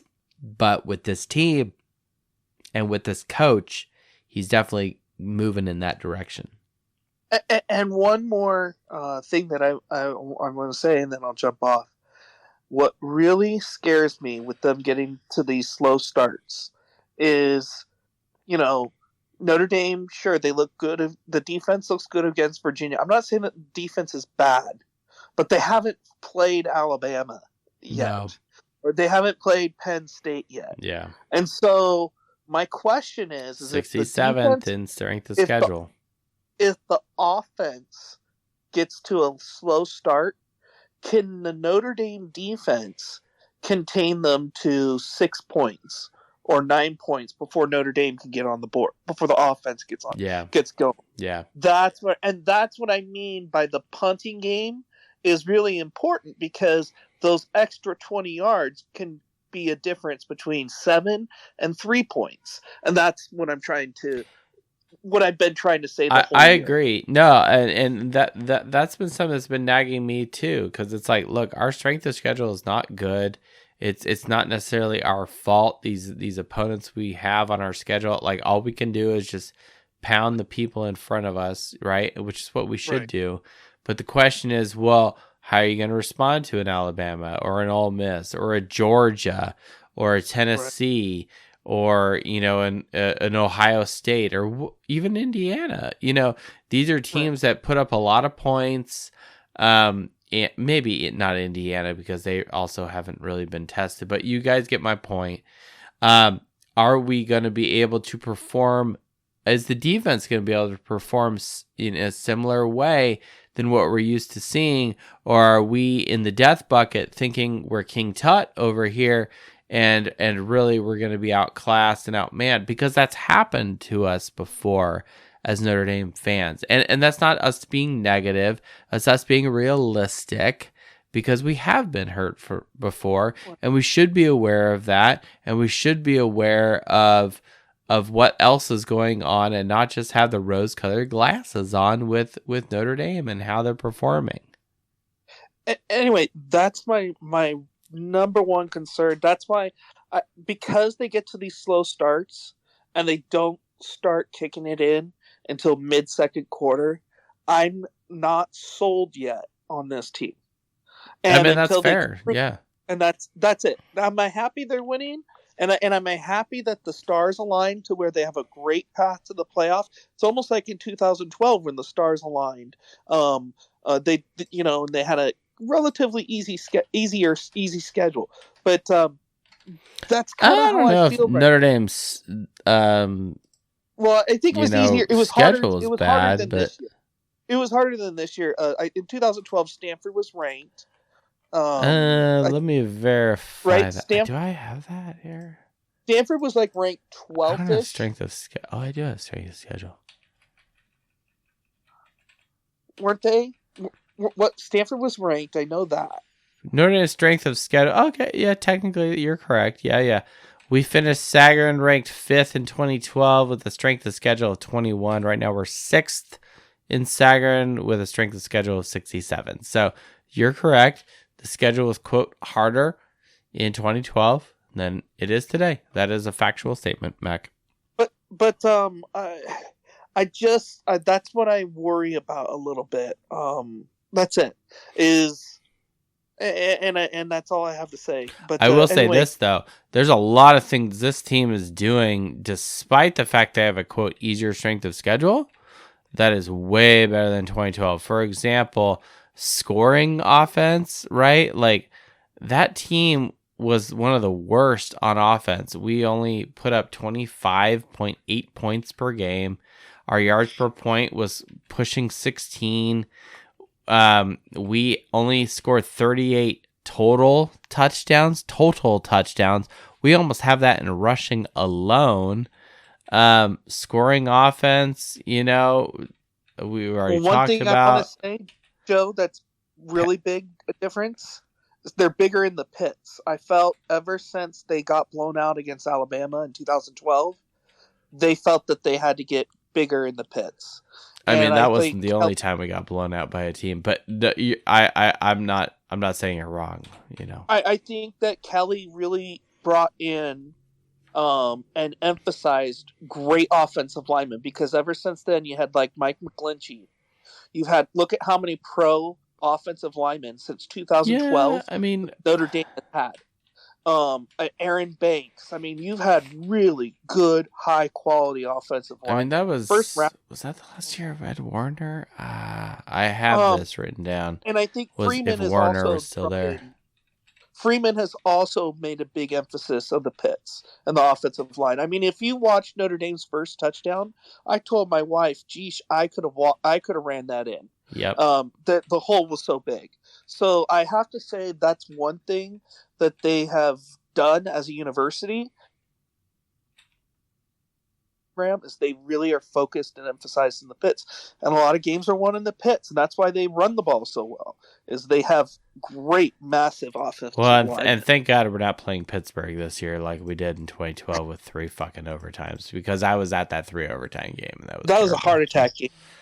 That game required much wine afterwards. Okay, all right, Mac. Really appreciate you jumping on and giving us your input. Blessings to you too. God bless, and God bless those kids in Army for what they're young for what men. they signed up. Young men. Young men. Sorry, but God bless them. Indeed. Anyway, take it easy. Yeah, I mean they're using our tax dollars to get an education and to be officers in our military. Respect. Yeah, no, it's great. Mac speaks the truth there. Mac, thank you so much for your contributions at Mac_8806 on the X brand X. Red Snapper knows what I'm talking about. Ryan, you're there. You've requested to speak. Let's let you speak before we jump into all the Army data and stats we've got. Ryan, you there? Yeah, what's going on, man? Yo, thanks for your patience, man. We got stacked house tonight, man. Yeah. So it's Tuesday night. There's nothing good on TV, and there's no election going on. So, hey, no disrespect to Maction. There's the NIU versus Miami, Ohio going at it. So, okay. that's something. Is that really your bag? No, well, I mean, it's college football, so that's all we can ask. And also, I guess maybe NIU can, do something, maybe win the MAC to at least make that loss. If I may draw a comparison, that's like saying that, well, Clan McGregor and Inverhouse is available to drink at the liquor store, but that doesn't mean we buy it and actually drink it. You know what I'm saying? Like, yeah. We went with a Deanston, something different. I was like, it's okay. It's not trash, but it's not great. I won't buy it again, but I knew what I was doing. Yeah, the good stuff I'm going to be spending over $50, and I didn't feel like doing that tonight at the liquor store. Ryan, what's up, man? Do you want to talk about Virginia, or you want to talk about Army, or college football in general? So there's a few things. I guess 3 main things. One of the things I wanted to point out, and, three. We'll kind of go over here real quick.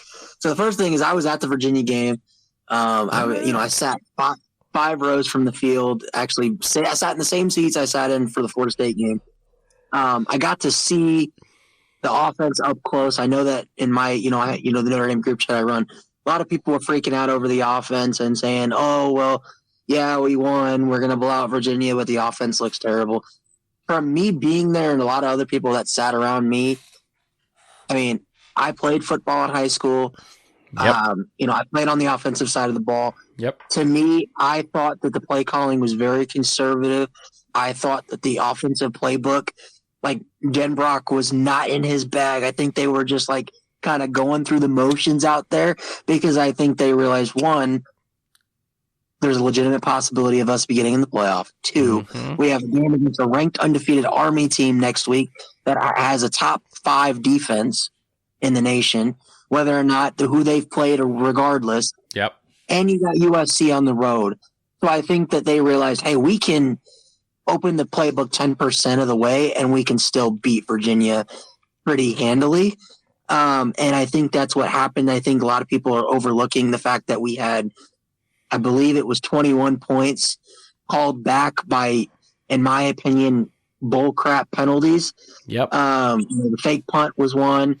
I know the long run or the long pass to I believe it was Harrison or Harrison, Jaden Harrison, 78 yards. So that one, I'll give him because it was illegal hands to the face. It was a penalty, yeah.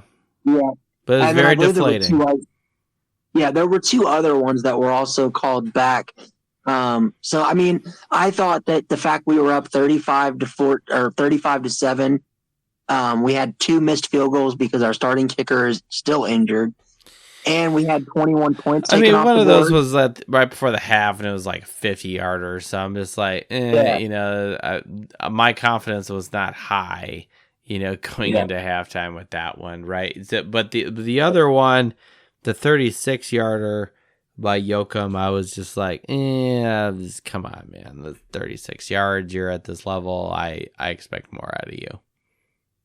Yeah, and so I think that's about 27 points that Notre Dame left on the field, and I think they still beat Virginia handily. So I don't get why our fans are still upset about the offense. I get it didn't look great, but I mean the offense is, I believe, top 15 in scoring offense right now. I actually have that for you if you want to get scoring offense. We're 11th in the country in scoring offense. Yeah. So we're scoring. Our offense is doing what they're supposed to. I think 7th in total touchdowns, 6th in rushing touchdowns. I think a lot of people want Notre Dame's offense to be something that it's just not, at least for this year with Riley. It's not going to be a high octane offense. The running game is still elite. It's one of the best in the nation. It is one of the best in the nation. Agreed. And I don't know if Notre Dame will ever have the high flying offense that we had in 2015. I think that's very rare for Notre Dame, just of how we're built and recruiting wise. But I thought that was fine. Also, I loved Freeman getting after the officials. Freeman doesn't show. Well, why shouldn't he? Especially when you hear these reports that, hey, prior to the game, they went over the play with the refs and they said, hey, we're going to do this thing and here's what we're going to do. And they're like, oh, okay, that sounds good. And then they throw the fucking flag. Damn fucking straight, he should be livid, losing his shit. His players are busting their ass. Yep. The play was executed perfectly. The timing, go watch it. If you don't see it coming and you don't know what's happening, your mind and your eyes follow the flow of the guys pretending to do the option sweep kind of thing. And then all of a sudden, face on with his shiftiness, comes to the short side, near side of the field, and he's gone. He's breaking legs and shit as he's running all the way for a touchdown. I mean, why would you not be pissed? Yeah, and I loved it because I was sitting close enough to where you could kind of hear what he was yelling, because I mean he was freaking them. Where he was yelling was right by my section. Okay. So we could hear. And I originally, because we couldn't tell what happened, because it looked like he got ejected. Because I don't remember if they called the penalty for something. They backed us up. I believe it was for him yelling. I don't know necessarily if that's what it was called for, because you couldn't hear anything after the 15-yard penalty. But he got walked to the side, and people on TV didn't hear this, but the ref told Freeman, "One more word out of you, and you're out of here." And I believe it was Coach Dylan McCullough had to grab him by the back of his shirt and walk him to the other side of the sideline, or else he was going to get ejected. But, I mean, I love that. A coach that's willing to get ejected, or at least get to that point for his guys. Brian Kelly would have never done that, in my opinion. He would have just blamed the guy. He would have blamed his players. But, yeah, I love seeing that. So that was great. Overall, the officials were terrible. But and then another thing is, I wanted to talk about the rankings tonight. The rankings I thought were, number 6, fine. It's whatever. I do hate that. Hey, hold on a second, Matt. Hold on a second. Ryan, is this what we think Coach Freeman's going to be doing?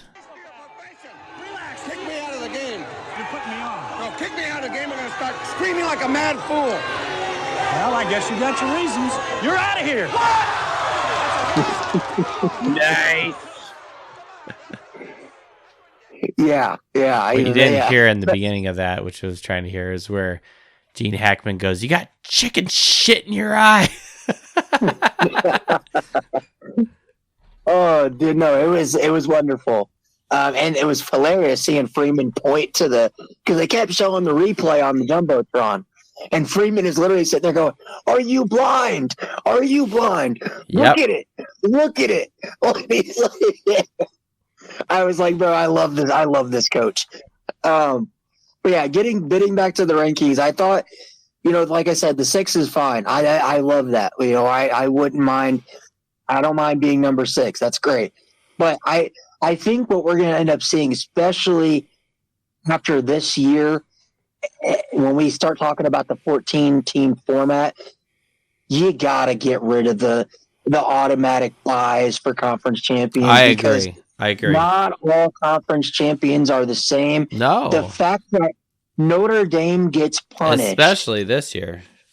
Yeah, but the fact that Notre Dame gets punished, if a BYU that has 2 losses, or a Colorado that has 2 losses, or a Miami that, lost to Georgia Tech, mind you, and is in a dogfight every week, wins their crappy conference, they get to move from 12 all the way to number 4, number 3. That's just wrong. Yeah, like that's not. And you get it should be treated like the basketball tournament. All right, you won your conference, you're in. We punch your ticket, you're guaranteed to be in. Okay, then what we'll do is we'll re-rank everybody relative to you guys who are automatically in, and then the top 4. Yes, the pieces fall where they may. I agree 100% with you. Now, I would also take another angle to that to say maybe this cements and gives more rise and substance to the argument, which is also mine, that Notre Dame should join a conference, which I will not get into tonight because we do not have nearly enough time, and there's a ton of Army stuff I still need to get to on this one page we haven't gotten to. But I'm with you 100% that, and especially this year where you have the SEC that's kind of the snake eating itself. The Big 12 does not excite me. If anything, the Mountain West is a little more exciting with Boise, right? The ACC, just yawn. Give me a break, okay?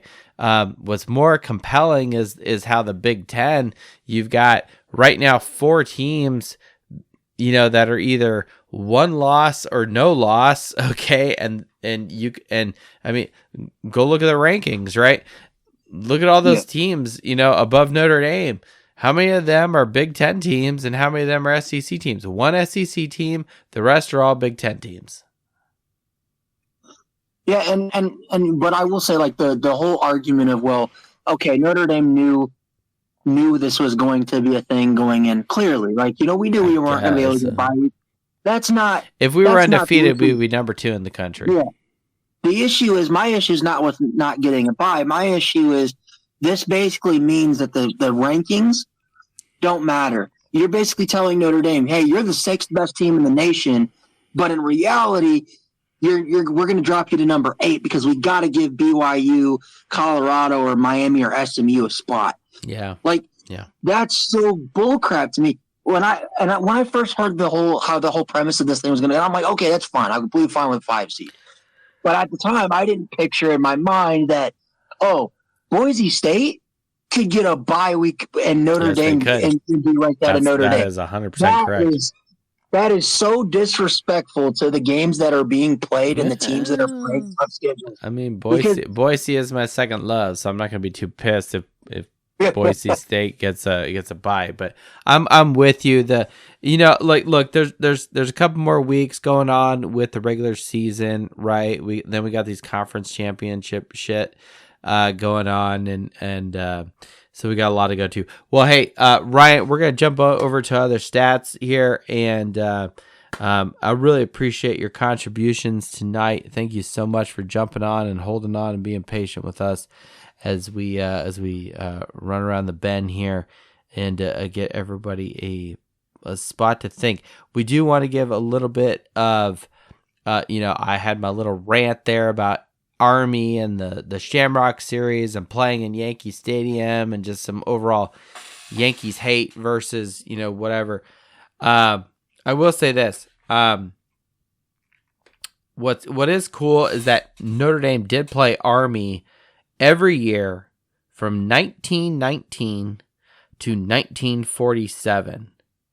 And within that time span, from 1931 through 1946, every single one of those games was played in Old Yankee Stadium. That I did not know. And that does make this game a little bit cooler. Okay, I will continue. Notre Dame's first game that they ever played at the University of Notre Dame was actually in 1947. So it took multiple years for Army to finally leave the state of New York to play Notre Dame. There was one year where they played at Soldier Field, which is, I think, in the late 30s. But the first time Army ever went and played at Notre Dame was 1947. They'd already played like 30 times before that. I have that number wrong, but y'all can look it up yourself. The 1924 game, that's kind of the what we're highlighting here this week. Was played at the Polo Grounds, which of course doesn't exist. It's like part of the projects or something like that in New York. I don't even know where, but near the Bronx. It was a 13-7 win for Notre Dame. Now, what makes this game special? And look, go to Notre Dame. Go look at the shirt this year. 1924 team. The four horsemen are depicted on the shirt. How did we open the podcast tonight? We were quoting the article and then the press clipping that was associated with the birth of the four horsemen. And that's what it is. Famine, pestilence, destruction, and death, a.k.a. Stralder, Miller, Crawley, and Layden. So that piece we read at the beginning of the podcast, that was writer Grantland Rice, it's a quote from him from October 18th of 1924. Now, what really makes the Four Horsemen stick is not specifically the win over Army and the Grantland Rice quote, although that's helpful.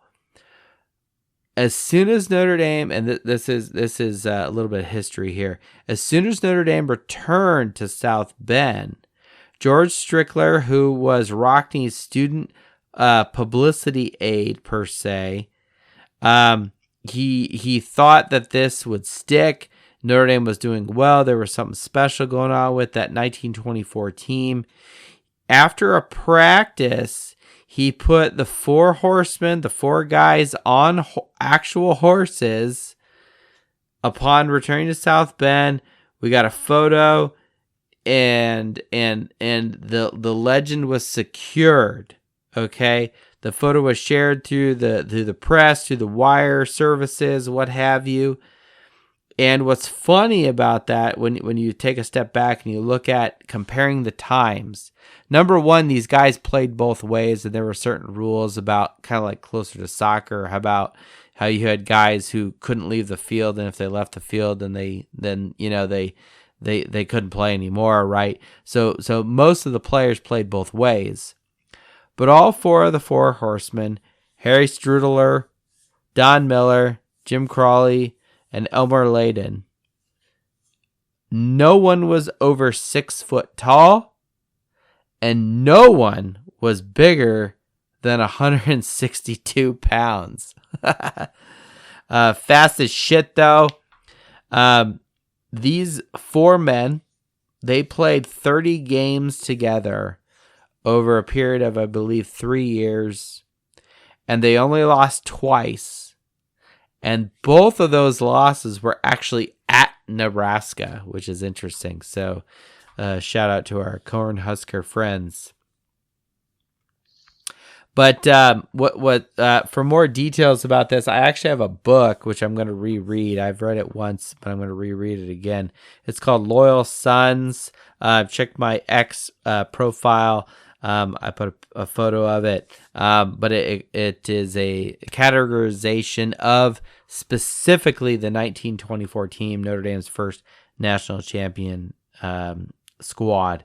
So yeah, it's pretty cool, and that is the birth of the 4 horsemen. So though I give a bunch of shit to the Yankees, a bunch of shit to Notre Dame for quote unquote recycling, playing a game in a baseball stadium, the polio grounds don't exist, and we do have a history of playing Army specifically in Yankee Stadium, though it's a physical different, stadium-ish. It is pretty cool, and I do appreciate the fact that Notre Dame is trying to live up to the legacy. This is one of those situations where the tradition, when in doubt tradition of Notre Dame, does come through. It's been a couple years since we've had a Shamrock Series, and this one does feel right of playing Army in Yankee Stadium 100 years after the 4 Horsemen, game, the 13-7 win. Hopefully Notre Dame wins by more than 13-7, obviously, on Saturday. But so with that in mind, when I found out that this, and realized in the spring that this was indeed 100 years of the 4 Horsemen, then I immediately did a quick 180, and I was like, okay, that's pretty dope, pretty tight. So I got a question for you. Do we, in honor of the 100-year anniversary of the 4 Horsemen, do we specifically game plan to have Riley Leonard, Love, Price, and say Aeneas Williams all score running the ball? I mean, I'll be down with that. I'm Nothing down with but that. option plays the entire game. Just run option, triple option, put all 4 of them. Get what's the formation? It's like double it. Today it would be like double tight. And then you have Riley under center, and then you have your 3 guys in the backfield. It's not quite a wishbone, but it's a wishbone with a guy in the middle, if that makes sense, right? Yeah. And it was actually the base formation of Ara Parsegian's offense, or if anyone actually knows some details about that. But that being said, I mean, I would be down with that if they went under center. I mean, I'm always a fan of going under center, but if they went under center for a couple plays and did some crazy running option shit for a couple of series or two, man, I'd be down with that. Maybe they shouldn't go leather helmets or whatever, but yeah, I would love to see them come out in a jumbo package. For a series, I'd love to see them come out in just a standard power eye formation. I would love to see just some heavy dominant run sets. Yeah, I'm down with that. I'm good with that.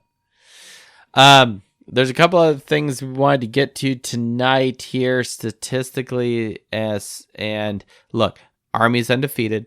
There's a reason why they're undefeated. And they're doing very well. In fact, I did this in the Navy game, and Grant, we won the Navy game, but I don't want to be overconfident. There are stats, Army stats, that can potentially scare the shit out of you, Notre Dame fans, and we're going to go through those. First and foremost, what's Army's worst stat? Suspiciously, their worst stat is actually their best stat. It's passing yards. They have 85 total yards average per game. 85 average per game. They are the worst in Division I college football. They're 134th in this. The spreadsheet is red, which is rare for that to happen.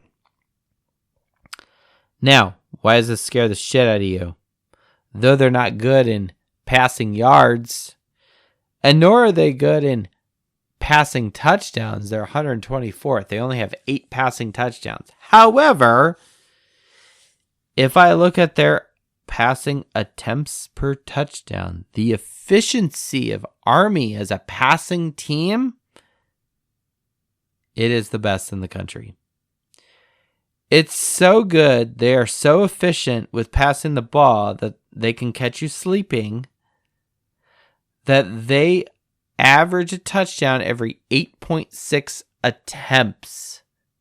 National champions are 13.6. Notre Dame is 19 flat in this stat. So they're almost double better than what we are. So if that doesn't start, rattling the cage with you, I will continue. There are multiple statistics. They are number 1 in the country. I will repeat that. They are number 1 in the country in scoring defense, red zone defense, sacks allowed, and rushing yards. They are the best team in America in 4 statistics. I will continue. They are number 2 in the country in tackles for loss allowed and third down offense. Third down offense. We said earlier against our last opponent, against Virginia, Notre Dame was 1 of 12 from third down. Well, guess what, fans? We're playing the number 2 team in the country in third down offense.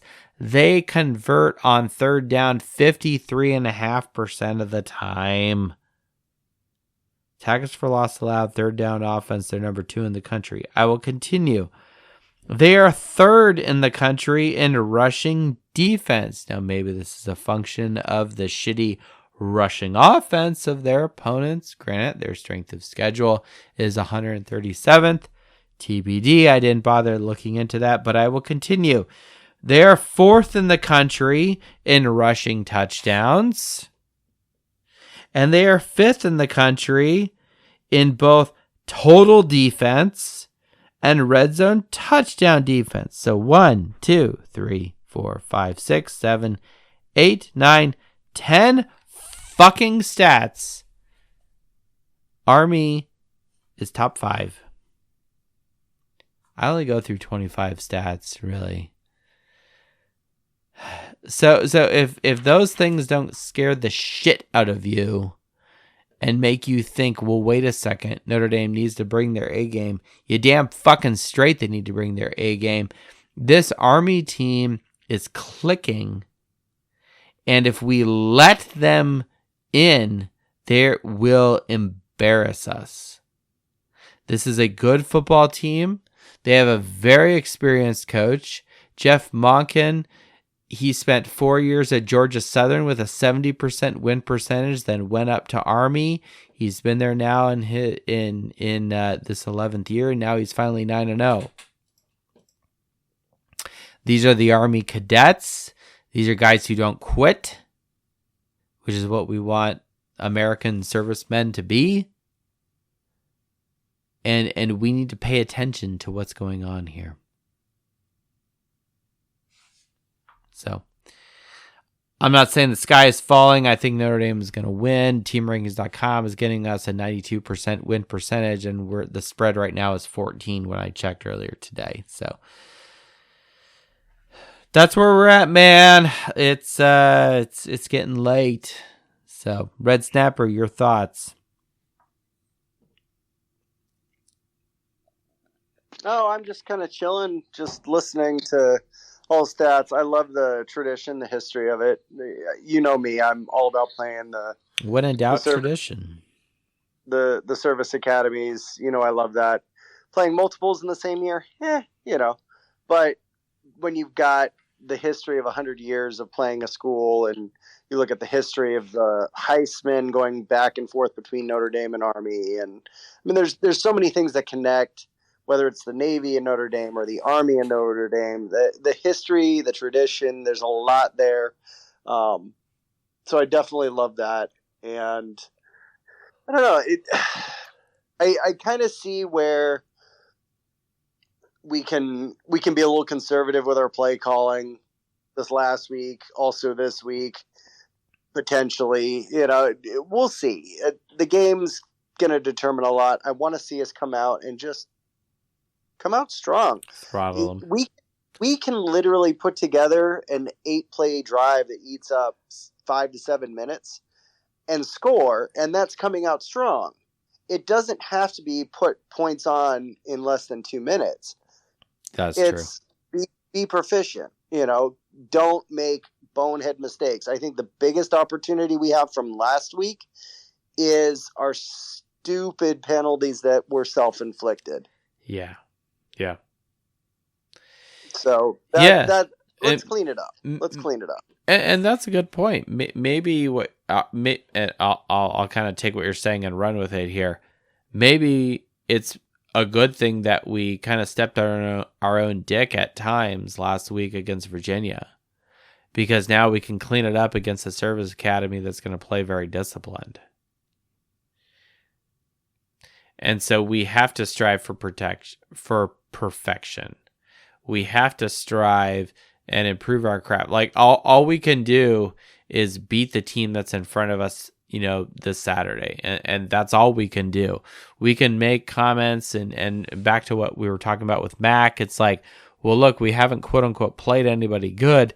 Look, right now, this is all we have in front of us. And so we have to take care of business. We cannot, let that go to our heads that Army has played literally nobody good, because quite frankly, we're not that much better, in all honesty, with respect to schedule. We are better, but do this, Notre Dame fan. If you're listening to this in your car, you're at work, whatever you're doing, later on when it's appropriate, go to Sagarin and look up where Notre Dame is ranked. Okay, we're 6th. Look at the teams around us in the top 10, top 15, and look at what their strength of schedule is versus Notre Dame's. You will find that Notre Dame's is the highest strength of schedule of all those teams around us, okay? And that's not a coincidence. It's a function of our schedule, okay? And that's not me throwing rocks at Notre Dame. That is just a fact. That is just what is going on, okay? Now, the good news and the reason why Notre Dame is ranked 6th in Sagarin is because we are beating the shit out of teams. And how did we open the show tonight? About the opportunity cost lost, why we didn't hang 60 on Virginia, which we easily could have. So I think Notre Dame comes out big. I sense a similar outcome to the Navy game. Notre Dame clearly took care of business there. I don't know if we're necessarily going to hit the 50 mark against Army, although that would be pretty sweet to do that against an opponent. So, all right. Well, with that, it's late, ladies, gentlemen, boys, and girls. We won't go out with "Take Me Out to the Ball Game," although we could. We're not going to do that. I think we're going to go out with the old trusty here.